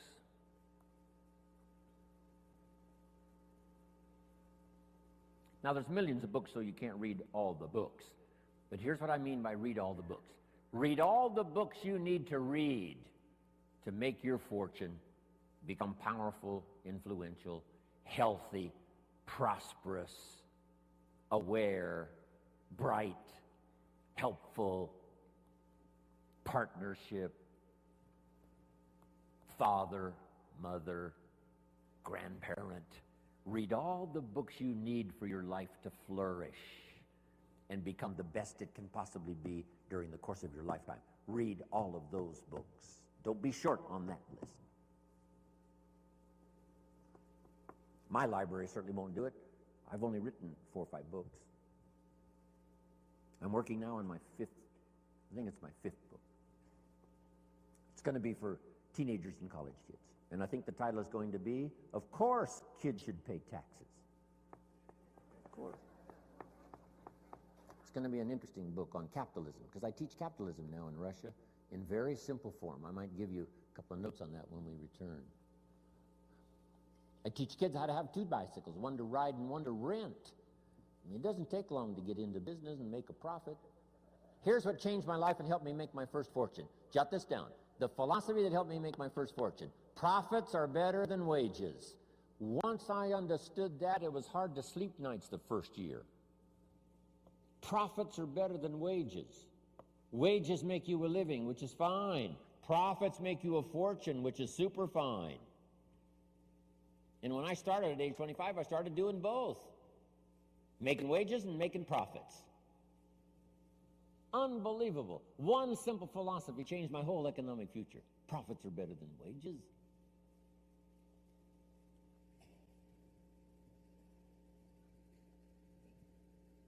Read all the books necessary. Now, I'm going to give you some that started my library. I've got one of the best. If you saw it, you'd be impressed. Haven't read everything in my library, but I feel smarter just walking in it. Right. Okay, Gary, where are you? Enough for the first go-around here. We'll be back this afternoon with some more. Thank you for your patience. Appreciate it very much. God bless. Amen. Ladies and gentlemen, Mr. Jim Rohn. Wow, thank you. Thanks, Gary. Appreciate it.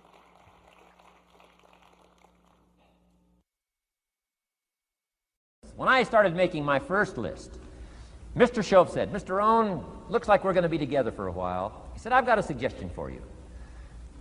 He said, I think one of the first goals you ought to set, you're a 25-year-old American male. Sure, you've made some mistakes, but now you're on the road to better things.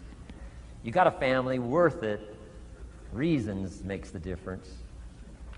And he said, you've got every reason to do this. He said, why don't you, among all the goals you're going to set, said, why don't you set a goal to become a millionaire? A millionaire. This is America. All the possibilities are available. Why don't you set a goal to become a millionaire? He said, it's got a nice ring to it. Millionaire. Enough zeros to impress your accountant? Millionaire. And he said, here's why. Now I thought, the man doesn't need to teach me why. I'm thinking, wouldn't it be great to have $1 million? He said, no, that's not it. Here's why. And I had one of the greatest lessons I ever learned, and I'm about to share it with you. This will be worth the price of being here today if you can capture what I'm about to share with you. Babysitter fees, whatever else you paid. Some of you missed some sales today to be here, so this is a costly day for you. But what I'm about to share with you changed my whole life. Here's what Mr. Shoaff said. Set a goal to become a millionaire. And he said, here's why. For what it will make of you to achieve it. And I got one of the greatest classes in one sentence I've ever received in my life. Set a goal that'll make you stretch that far. For what it will make of you to achieve it. What a brand new reason for setting goals. What an all-encompassing challenge to have a better vision of the future. What for? To see what it will make of you to achieve it. And here's why. The greatest value in life is not what you get. The greatest value in life is what you become. Major question to ask on the job is not, what am I getting here? That's not the major question. The major question to ask is, what am I becoming here? It's not what you get that makes you valuable. It's what you become that makes you valuable. So Shoaff said, set a goal to become a millionaire. For what it will make of you to achieve it. Then he said, when you finally have become a millionaire, now, he said, what's important is not the money. I thought, wow, I've got some more to learn. He said, no, Mr. Rohn, I'm telling you honestly, you could just give the money away. Now, I did better than that, right? I told you. I lost it all. I'm rich by the time I'm 31. I'm a millionaire. I'm broke by the time I'm 33.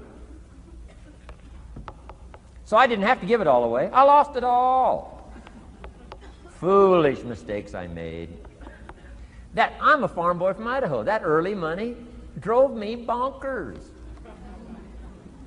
I used to say, how many colors does it come in? I'll buy them all. I went crazy over that first money. I just went crazy. And then I made that one foolish mistake, right? Continuing guarantee. I mean, I'm so naive off the farm. I don't know what continuing means. And a few other mistakes. And by the time I'm 33, I'm broke. Now I've made and lost millions since then. But what an experience that was. And I'm telling you, the man was right. When I finally was broke at age 33, guess what I discovered? My money did not mean that much. It represented only a fraction of all my assets. Shoaff said, once you become a millionaire, Mr. Rohn, you can give all the money away. Because he says, what's important is not the money. What's important is the person you've become. Now, let me give you the key phrase on setting goals. Set the kind of goals that will make something of you to achieve them. Set the kind of goals that will make something of you to achieve them.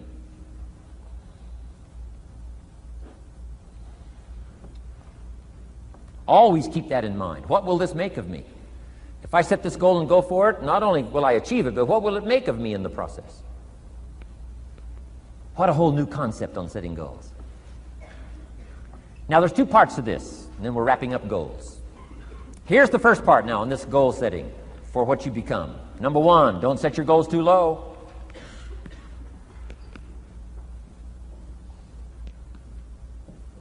Interesting, we teach in leadership. You'll find it on the cassettes. Don't join an easy crowd. You won't grow. Go where the expectations are high. Go where the demands are high. Go where the pressure's on to perform, to grow, to change, to develop, to read, to study, to develop skills. I belong to a small group. We do business around the world. You cannot believe the expectations at that level. What we expect of each other in terms of excellence, far beyond average. Why? So that we can each grow, so that we can receive from the group, we can contribute to the group, something unprecedented. It's called living at the summit. Go where the demands are high. Go where the expectations are strong, so that it'll provoke you, push you, urgently insist that you not remain the same for the next couple of years, the next 5 years, that you'll grow and change. So don't set your goals too low. The guy says, well, I don't need much. Well, then you don't need to become much.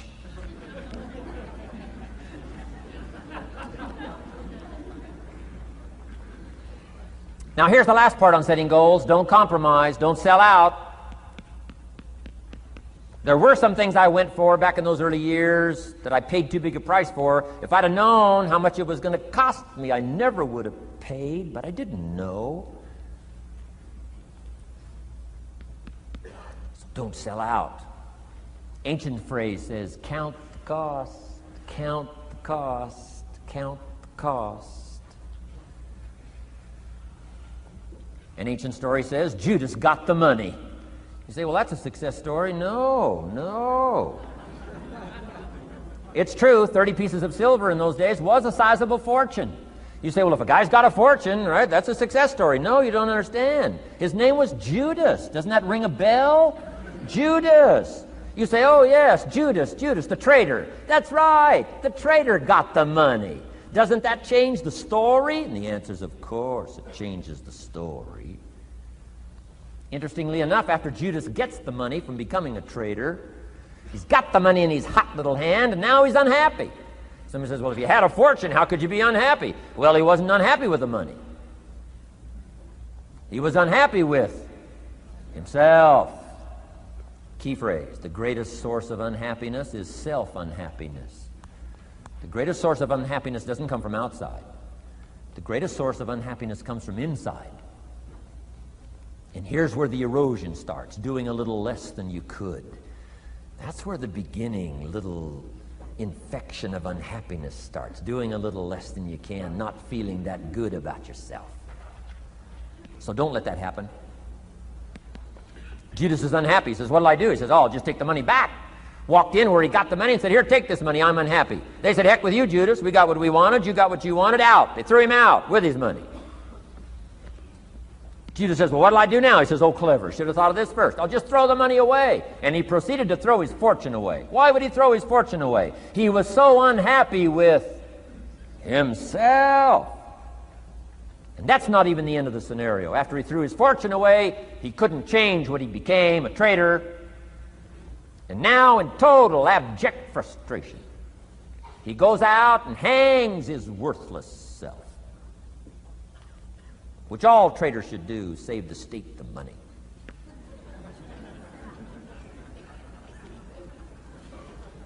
Why such a tragic end? Because he was so unhappy with himself. He sold out. He paid too big a price. Ancient script sums it all up and said, what if you gained the whole world and it cost you your soul? Too big a price to pay if you got the whole world. Don't sell out. Don't compromise your values. Don't compromise your virtues. Don't compromise your philosophy. Key. Here's the key word, beware. If Judas could speak back, he'd probably say beware. Two good words from ancient script. One, behold, the positive word. Behold the possibilities, behold the opportunity.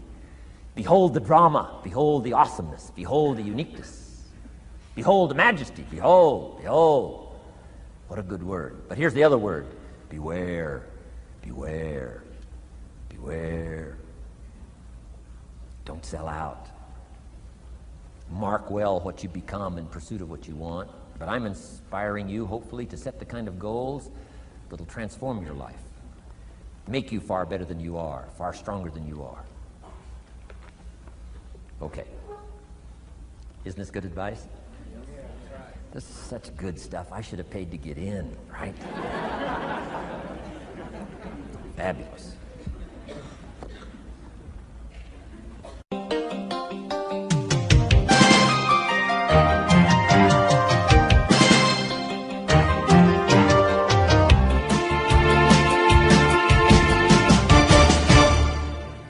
What should a child do with $1?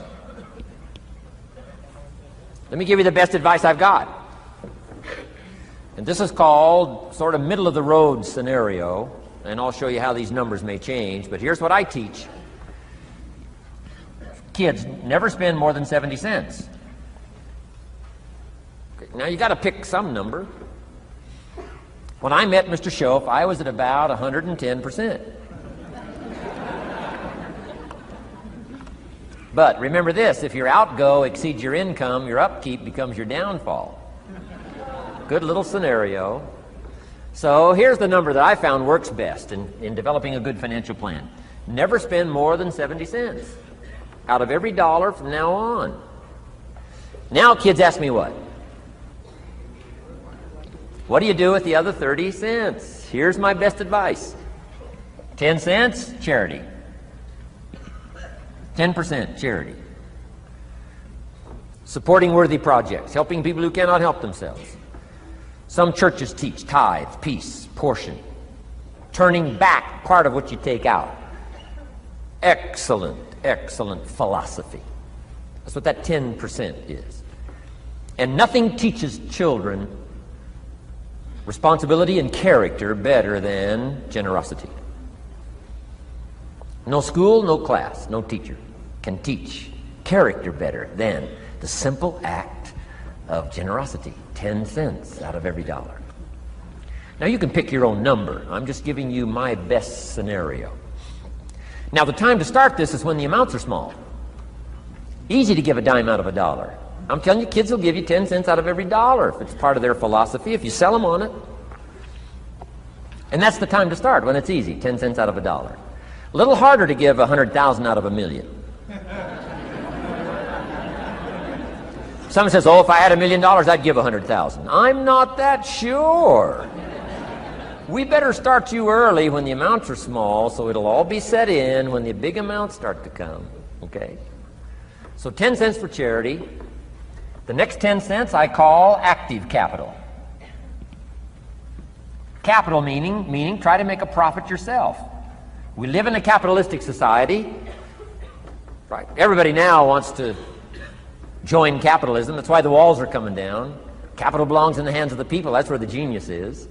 So the genius is to try to show a profit. Buy and sell. Render service. Show a profit. Now here's what I teach kids. Profits are better than wages. Wages are okay, but wages help you make a living. Profits help you make a fortune. The key is to just understand philosophically a little simple economic scenario. And there's all kinds of ways to make a profit. I'm working on a new book. Here's what it's called. I think it's going to be called, Of Course Kids Should Pay Taxes. It's going to be an interesting book. In California, where I live, kids do pay taxes. If an 8-year-old walks into 7-Eleven, buys something that cost $1, the proprietor makes him cough up 7 more pennies. 8-year-old says, what's these 7 pennies? Proprietor says, that's taxes. That's taxes. Kid says, well, I'm only 8. Proprietor says, congratulations, you're my youngest taxpayer. So in California, kids do pay taxes. Now the question is, should they? Now the title of my book is, Of Course Kids Should Pay Taxes. You got it. Right? The disciple went and caught a fish, found the miracle coins, and paid his taxes and Jesus' taxes. So way back then, Jesus did pay taxes. Now the question is, should he? And the answer, my little book says, of course Jesus and kids should pay taxes. Of course. Of course. If an 8-year-old wants to ride his bicycle on the sidewalk instead of in the mud, you have to pay taxes. Things cost money. You've got to pay taxes. Aircraft carriers keep tyranny over there instead of over here. Aircraft carriers cost money. It's expensive to run this whole show. We can't use used missiles. I mean, you know, it's expensive to run the whole deal. Of course, everybody has to pay. Now, active capital means try your best to show a profit. Now, there's many ways to show a profit, not just money. Touch something, leave it better than you found it. That's a profit. Some profits are intangible, some profits are tangible. Long before Earth Day, for all sophisticated people, it was very proper when you left your hotel room to turn out the lights. All educated people. Why? Leave a profit. It's so easy to flip the switch and leave a profit. Some say, well, the hotel gets the profit. What do you care? All you need to become is a person who leaves a profit.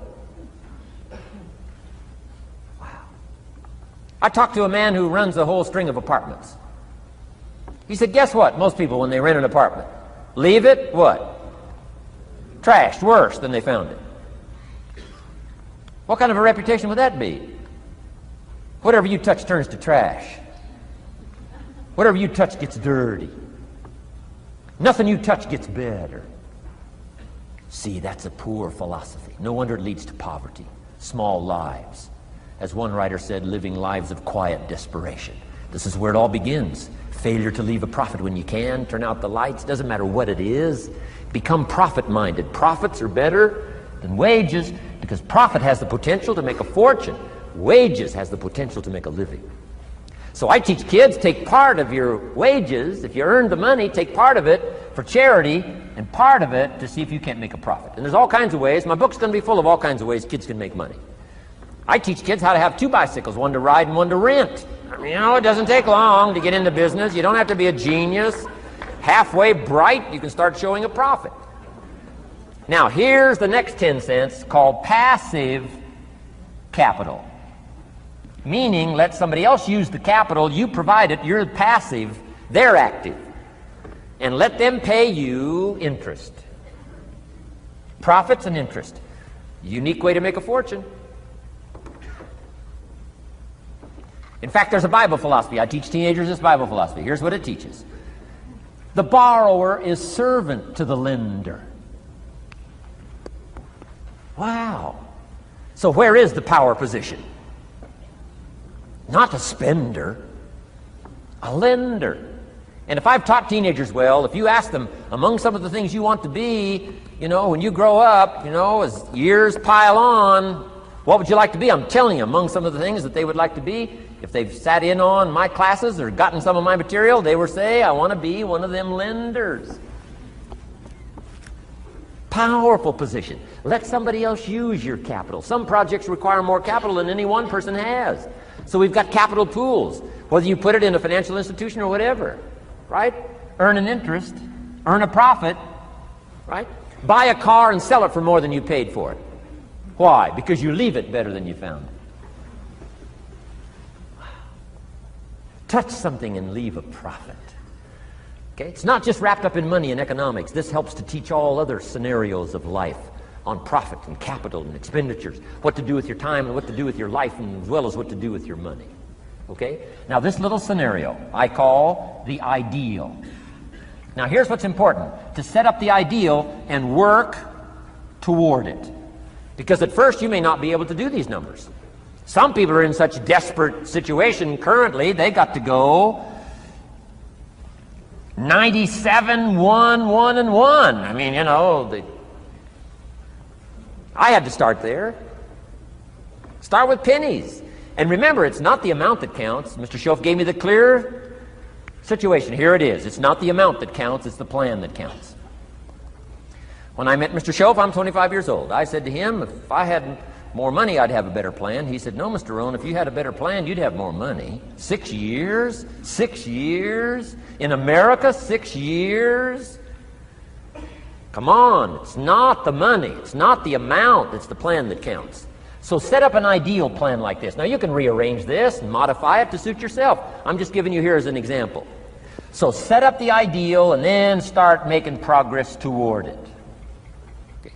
Because finally these numbers are going to change if you move on up into the higher area, right? The people I work with around the world couldn't spend $70,000, cents out of every dollar would be obscene. That'd be too much. So these numbers are bound to change. I don't know what mine are. Probably 20% up here. A lot larger numbers down here. Okay? So these numbers can change. I'm just offering you a good sample philosophy. Remember, philosophy is the set of the sail. The economy is not the set of the sail for you.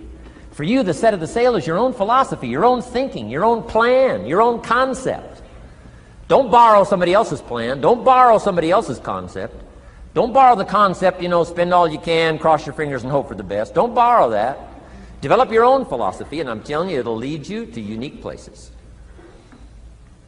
Now, the rest of a lot of this is on the cassette tapes, but let me just give you 2 or 3 more pieces of the scenario here. Then I want to talk about communications, and then we're going to wrap it up. Okay. Here's 2 or 3 more parts to financial independence. Number 1, keep strict accounts. This is the best of disciplines. Keep strict accounts.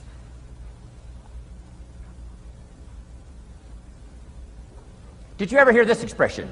I don't know where it all goes. Did you ever hear that?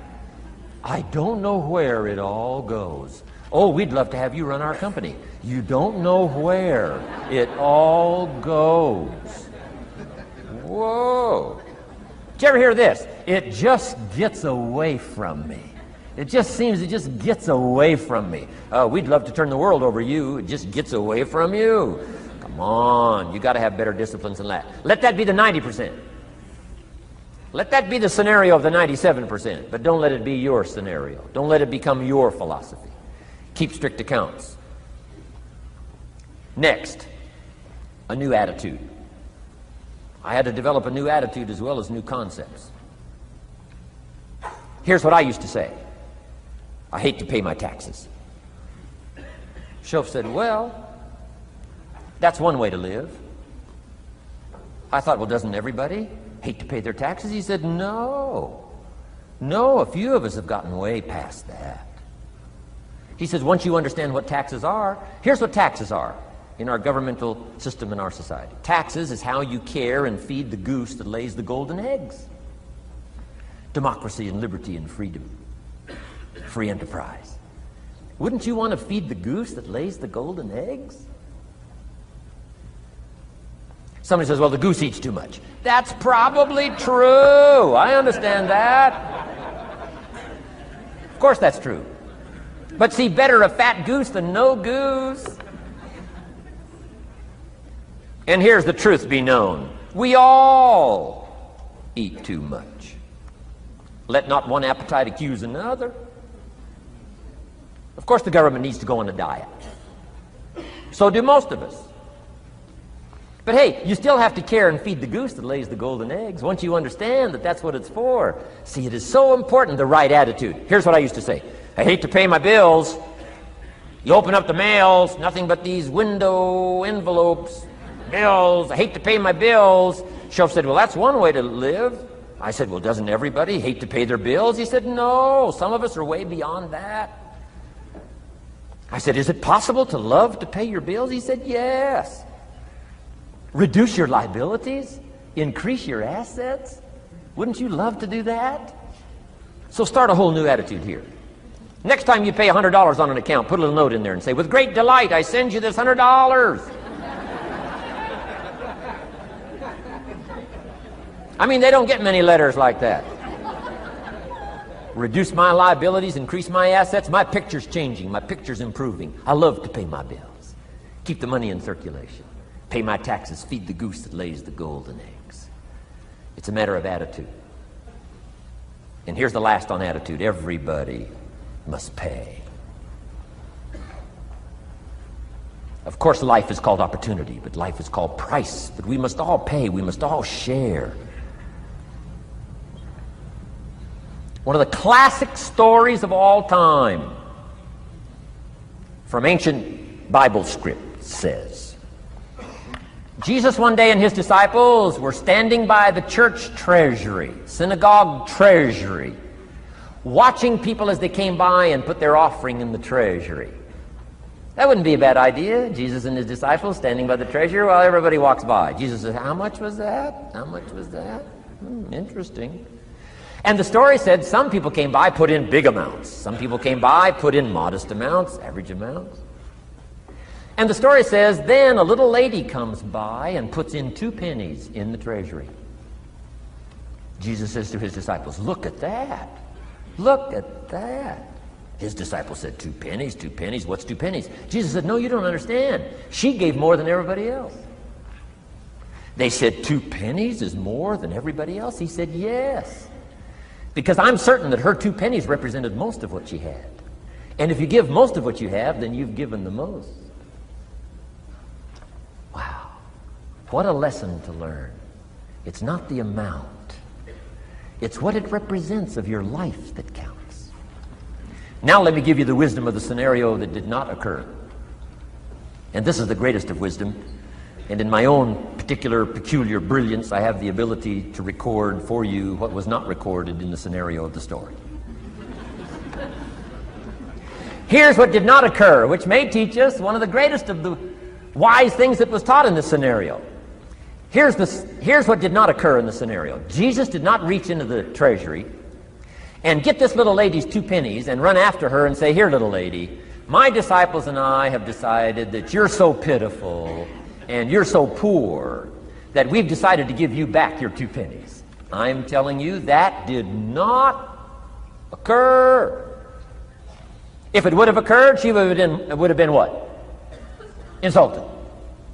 She would have rightfully said, I know my 2 pennies aren't much, but it represented most of what I had. And would you insult me by not letting me contribute what I wanted to contribute, even if it's only 2 pennies? I'm telling you that did not occur. Here's part of the wisdom of the story that was not recorded. Jesus left her pennies in the treasury, meaning everybody has to pay, even if it's only pennies. That's the key.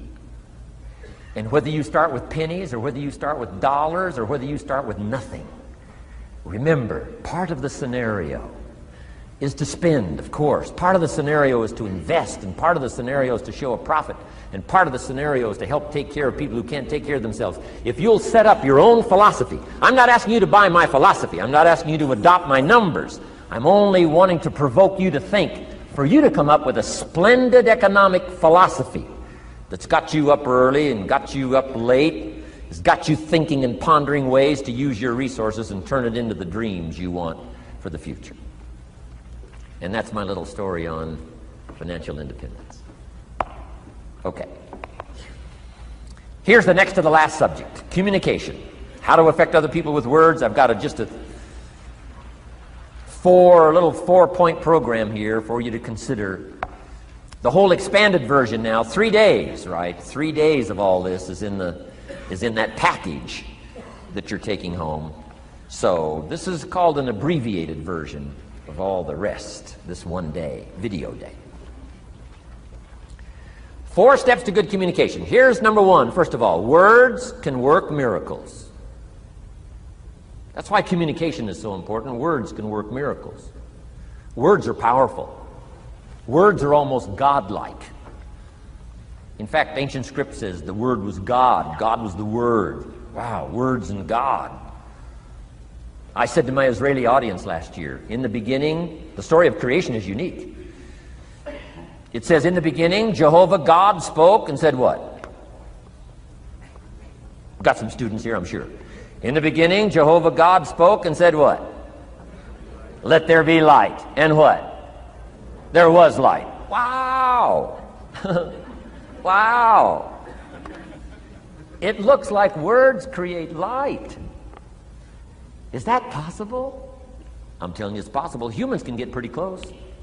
What if somebody can't possibly see how they could do well, how they could become successful, how they could transform their lives and their health, their future and their finances, spiritually and every other way? They can't see, and you come along and share your story and maybe borrow some other stories. And by the time you get through with a good presentation to this person, they say, now I can see. Before you got here, I was blind. I was in the dark. And while you were talking, some things dawned on me. Is it possible to create light with human intelligence, with words? And the answer is, of course, of course. Here's part of the spectacular opportunity as a human being. One person talking to another. It's got so much power, so much potential. A mother talking to a daughter, a father talking to a son, salesperson talking to a client. Nothing more magical and powerful, awe-inspiring than words have the ability to dramatically affect people's lives and futures. So become a good communicator. Let me give you some good keys to good communication. Here's number one: have something good to say. Communication starts with preparation. Getting ready to speak this year, getting ready to speak next year. Attend the classes, read the books. Have something good to say. Here's 4 good words to help you to have something good to say. 1 is interest. Develop a new interest in people and life and what's going on, economics and politics, religion, social structure, possibilities, opportunities. Develop a new interest. Here's the next word: fascination. Goes that step beyond interest. That's why kids learn so much that first 6 years. Fascination. Adults are walking on ants. Kids are saying, don't walk on these ants. I'm studying these ants. I'm looking at these ants. Kids are so fascinated. How come an ant can carry something bigger than he is? Wow. That's how come they learn so much. They're fascinated. And here's another little clue I've learned. Turn frustration into fascination if you can. You'll learn more. I've worked on this. I'm pretty good at it. Out in Los Angeles, I'm on the freeway. My airplane leaves in 45 minutes. The traffic is moving not 1 inch. I am now fascinated. I'm telling you. Now, it doesn't work every time. That's true, but every time it does work, I'm telling you, you'll come away with more. Learn to be fascinated instead of frustrated if you possibly can. Turn that little scenario on for yourself. Next is sensitivity. You got to understand, we use the phrase, where people are coming from, where they've been, what's going on. Sensitivity training is so important. People not like you, people that have got challenges and problems and difficulties, you got to do your best to be sensitive to other people, where they find themselves, the pit they might be in currently, what's going on. Be sensitive to that. Here's 2 of the greatest things said about Jesus. 1, it said he was touched. He was touched by where he found some people. He was touched by the misery he found some people in. He was touched. He was touched. And here's the other word. He was moved, it said. He was moved, touched and moved. If you really want to communicate well, you got to be touched and moved. Not just by your own drama of life, but by the drama you know is going on in other people's lives. Sensitivity. How does an adult 40 talk to a child who's 12? You got to be sensitive. Not just to your current situation. One of the best ways to identify with a child who's 12 and you're 40 is remember when you were 12. Go back, remember the scenario and let it hit you again, let it touch you again. I don't have any problems with 12-year-olds. I remember almost every day of being 12. 12's a unique year. 1, you're not 13. I mean, you know. If I heard it once, I heard it 100 times. Of course you can't go, you're not a teenager. Wow, I can't wait for this year to be finished. Remember, that's part of sensitivity. Remember. Apostle. One who became an apostle, leader of the Christians, was once Saul from Tarsus, hater and killer of the Christians. After he was converted, became a leader, became Paul apostle, revered. Why was he so effective in his language, in his ability to touch people with his words and with his presence? If you read part of the scenario of his history, he gave an account of his own life and said, here's why I think I'm so effective. I remember the pit I came from.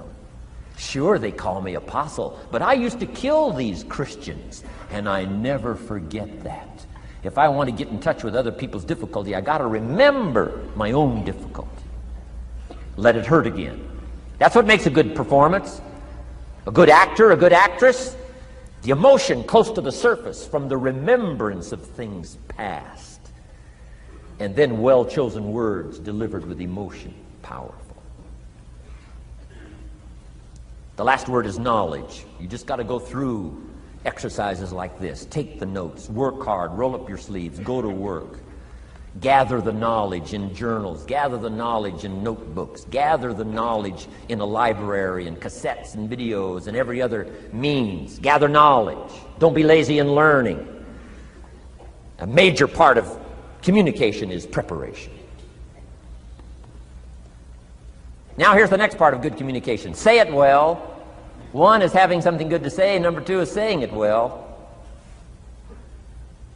Let me give you a quick list on saying it well. Number one, sincerity.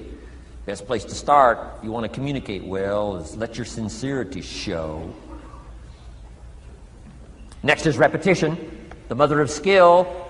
I've been at this 33 years. Someone says, well, you give a pretty good seminar. I should. 33 years? 33 years. Repetition.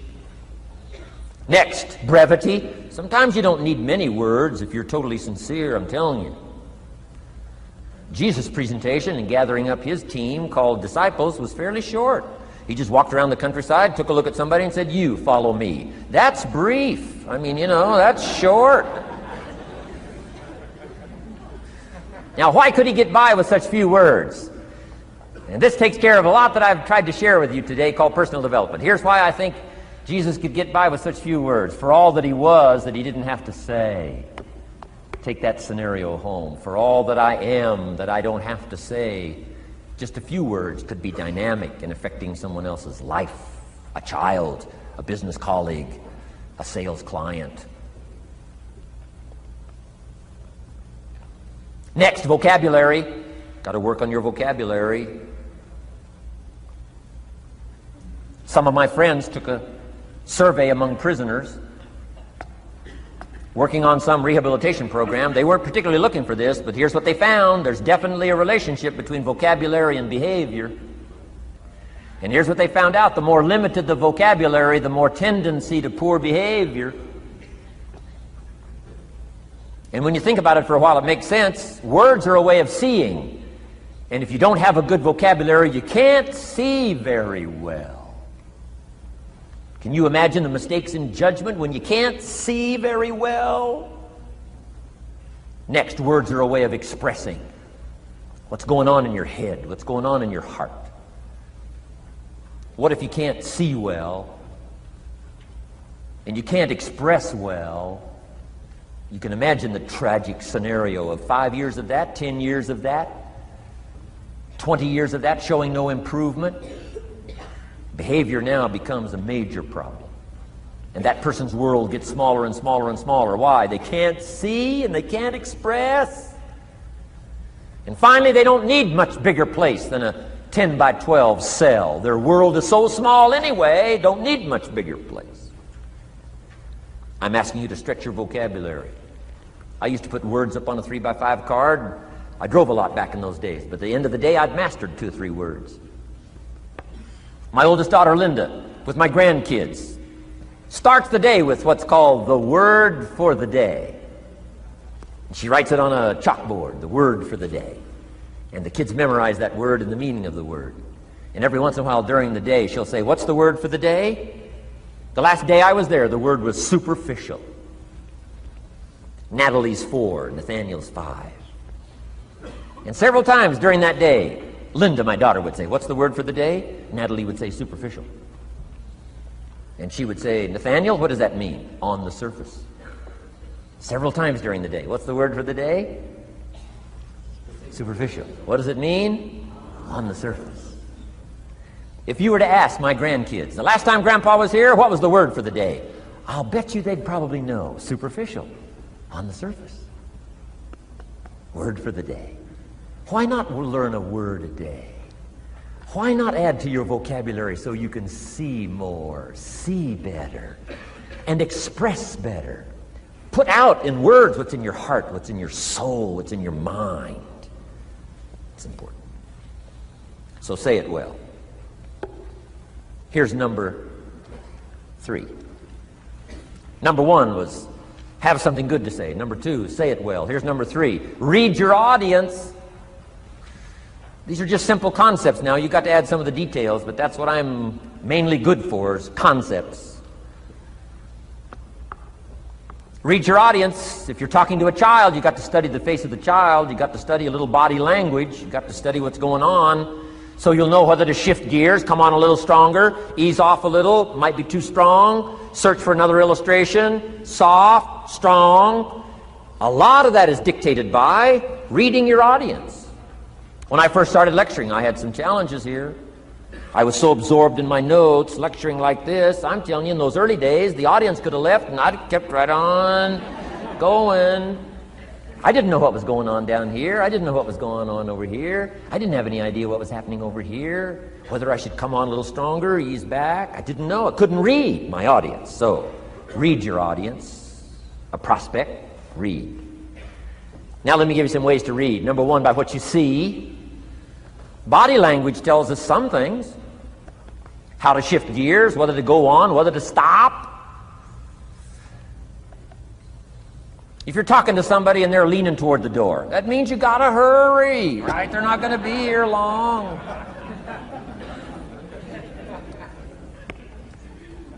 Body language. Guy's got his arms folded, chin tucked down. You got your work cut out for you. You're gonna have to reach deep in your bag. Find some extraordinary stories. This one's not gonna be easy. What tells you that? Reading what you see. Here's the next one. Read what you hear. You've got to read a child's impatience. Kids don't mind telling you whether they're bored or impatient. Kids' attention span is short. Doesn't last long. You've got to get it said. You start talking to a child, 30 seconds they say, how long is this going to take? Whoa. Read. Listen. Listen for the response. Now you'll know whether to shift gears, change your language, find a new illustration, soften, stronger. Read your audience. Read what you see, read what you hear. And here's one of the most important. Read what you feel.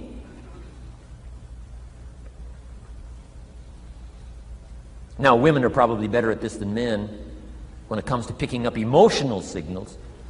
Men, they can see, and men, they can hear, but it takes a little training for a man to pick up those emotional signals that are so important so you don't say the wrong stuff. Because it's so easy to make a mistake in language. What if you meant to say to someone you care about? What if you meant to say, what's troubling you? And instead you said, what's wrong with you?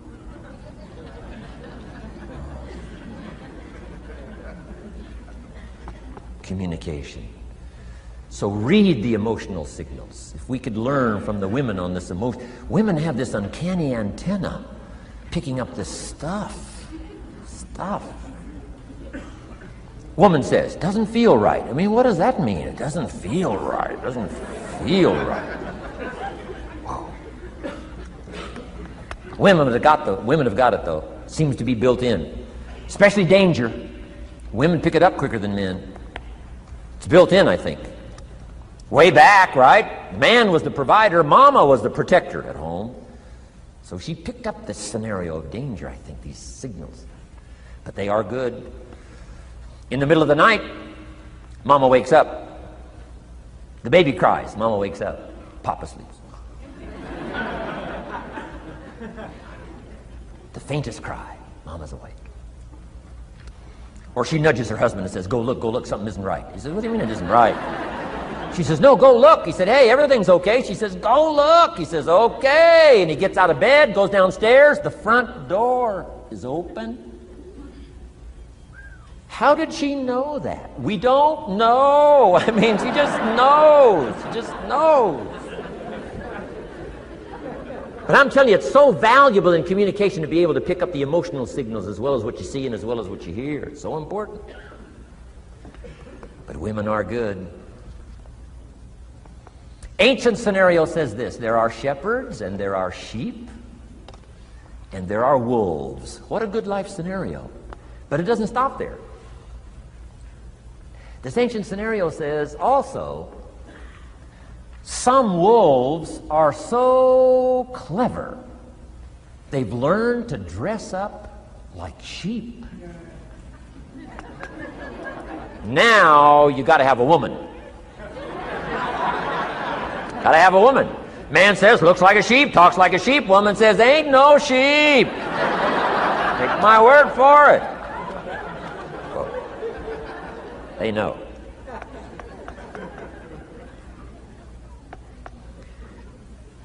Read. Pick up the signals. Don't ignore the signals. Develop this personal development scenario, communication, financial independence, and all the rest. Now here's the last part. Intensity. Words mixed with emotion. Words mixed with hate. Words mixed with love. Words mixed with faith. Words mixed with courage. That's what's powerful. Words have a certain effect, but words loaded with emotion have an incredible effect. If I had a little straight pin, if a guy buys a shirt, it's got all these little pins in it. I take out all these pins. If I took one of those little straight pins and I threw it at you, and let's say it reached you and hit you in the face or hit you in the hand, you'd feel it. This little straight pin, you'd feel it. That means I got you with my words. But what if I took that little straight pin and wired it to the end of an iron bar about that long? See, I could drive that pin through your heart. The pin is the words, the iron bar is the emotions. The emotions. Here's the best I could share with you. Put more of you into what you say. Don't be casual in language. Don't be casual in words. Casualness leads to casualties on the freeway and in communication. Don't be lazy in learning good communication. And put more of you. Now here's the last thought. The emotions must be measured. It can't be too much for the occasion if it's not called for. In leadership we teach, don't shoot a cannon at a rabbit. It's effective, but you got no more rabbit.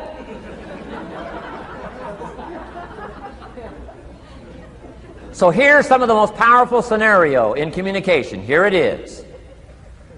Well-chosen words mixed with measured emotion. The basis of affecting people with good communication. Well-chosen words mixed with measured emotion. And one last point on communication. The more you care, the stronger you can be. The more you care as a mother, the stronger you can be with your children. The more you care as a father, the stronger you can be. The more you care as a leader, the stronger you can be in helping to solve problems, getting on somebody's case. The more you care. But you got to care. I don't mind a minister consigning my soul to hell fire for my sinful ways. I don't mind that. If he believes it, I don't mind him consigning my soul to hell fire for my sinful ways, as long as he does it with tears and not with joy. If you're going to preach a message on hellfire and consign people to hell's fire, you got to cry and sob your way through a sermon on hellfire. We would all dismiss as a performance a dry-eyed sermon on hellfire. You can't legitimately preach hellfire unless your heart breaks. Otherwise, it's a performance. Otherwise, we could all dismiss it. Why? The heart's not there. There are some conversations that don't make sense unless they're accompanied by tears. It doesn't mean anything unless it's accompanied by a broken heart. Learn measured emotions. Remember, draw from well-chosen words, expanded vocabulary. Be interested and fascinated. Pull all this together. I'm telling you, your ability to touch other people will grow day by day, week by week, month by month, year by year. Here's my last subject. It comes in two parts. First is the negative part. And I got just a couple of tips for you on negative. There wouldn't be positive without negative. It's part of the life scenario. Ancient script says it best. There's a time to laugh. And once you've learned to laugh, just keep on laughing. No, No. Just get another positive book. No. No. There's a time to laugh, what? And a time to cry. And you've got to become so sophisticated and so well educated that you don't laugh when it's time to cry. And you've also got to learn to cry well. How are you going to identify with some people if you don't cry with them? It's very important. The negative side is very important. Negative thinking. I teach kids, and you'll find it on those cassettes, the ant philosophy. Let me just give you the quick scenario on the ant philosophy. Number one, ants never quit. What a good philosophy. If they're going somewhere, you stop them, guess what? They'll look for another way. How long will they look? Till they find it, or till they die. What a great philosophy. But here's number two. I can't give them all to you, but here's number two. Ants think winter all summer. You've at least got to be that bright. You can't think summer all summer. You got to do some winter thinking in the summer. You say, well, the sky is blue, the clouds are fleecy. You can't be faked out by that. Ancient story says, don't build your house on the sand in the summer. Why would we be cautioned not to build our house on the sand in the summer? Because it's easy to get faked out. So what should you do during the summer? Think winter. Think storm. That'll drive you to find a rock in the summer when the sky is blue. Key, negative is normal. You got to handle it. You can't dismiss it.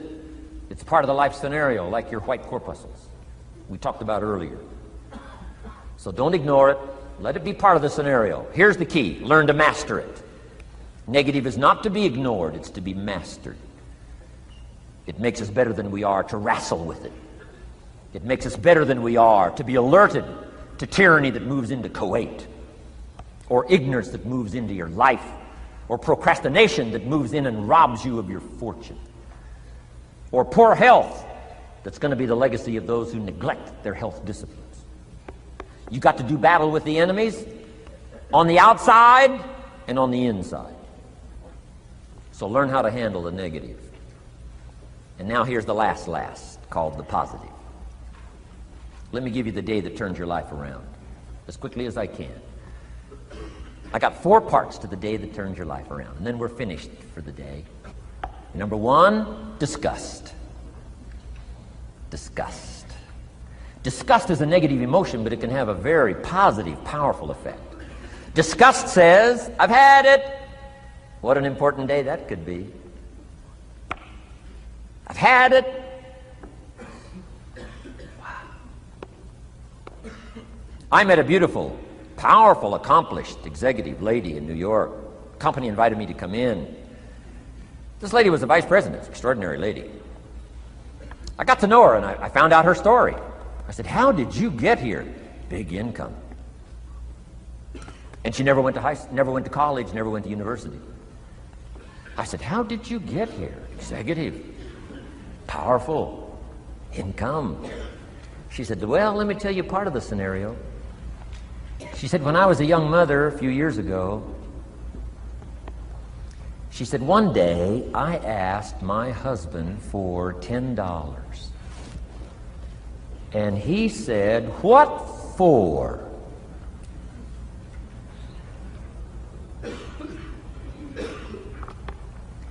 She said, before that day was over, I decided I would never, ever ask again. She said, I started studying opportunity, found it, took the classes, put myself through the schools, did the scenario. Now I'm vice president. I make a lot of money. And she said, I kept my promise. I've never, ever had to ask again. It's called a life-changing day. The day you say, enough is enough. Now, if you can add an act to your disgust, it helps. A man takes a shotgun to his car, blows out every window, destroys every tire, puts 100 rounds in it, and says, I've driven this embarrassing thing for the last time. And then he saves it. He saves it. And later when somebody says, how did you become rich and powerful? He says, let me show you this car. One day I'd had it up to here, I blew it to smithereens. Enough is enough. Powerful. Here's the last three. Next is decision. Decision making is a life-changing day. If you went home today and in the next few days cleaned up a list of decisions, it could furnish enough inspiration for the next 5 years, 10 years. What an inspiring day, the day you can bring yourself to decide. And here's the third one, desire, wanting too bad enough. Who knows the mystery of that? We don't know. But here's something I do know. Sometimes desire waits for a trigger, waits for something to happen. Who knows what the happening may be? A song, the lyrics, a movie, the dialogue, a seminar, a sermon, a book, an experience, confrontation with an enemy, a conversation with a friend who finally levels with you. Whatever the experience it is, it's so valuable. And here's my best advice. Welcome all experiences. You never know which one is going to turn everything on. Don't put up the walls. The same wall that keeps out disappointment keeps out happiness.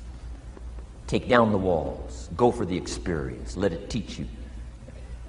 And here's the last one. Resolve. Resolve says I will. Two of the most powerful words in the language. Benjamin Disraeli said, nothing can resist a human will that will stake its existence on its purpose. Shortly put, I'll do it or die. Best definition of resolve I got from a little junior high girl, Foster City, California. I'm going through some words one day. I got to this one and I asked the kids, who can tell me what resolve means? Some didn't know, some tried. Interesting. The last one was the best. Little girl about 3 rows back, she said, I think I know, Mr. Rohn. I said, what? She said, I think resolve means promising yourself you will never give up. I said, that's the best I've ever heard. She's probably giving seminars somewhere today, right? I mean, that's the best I've heard.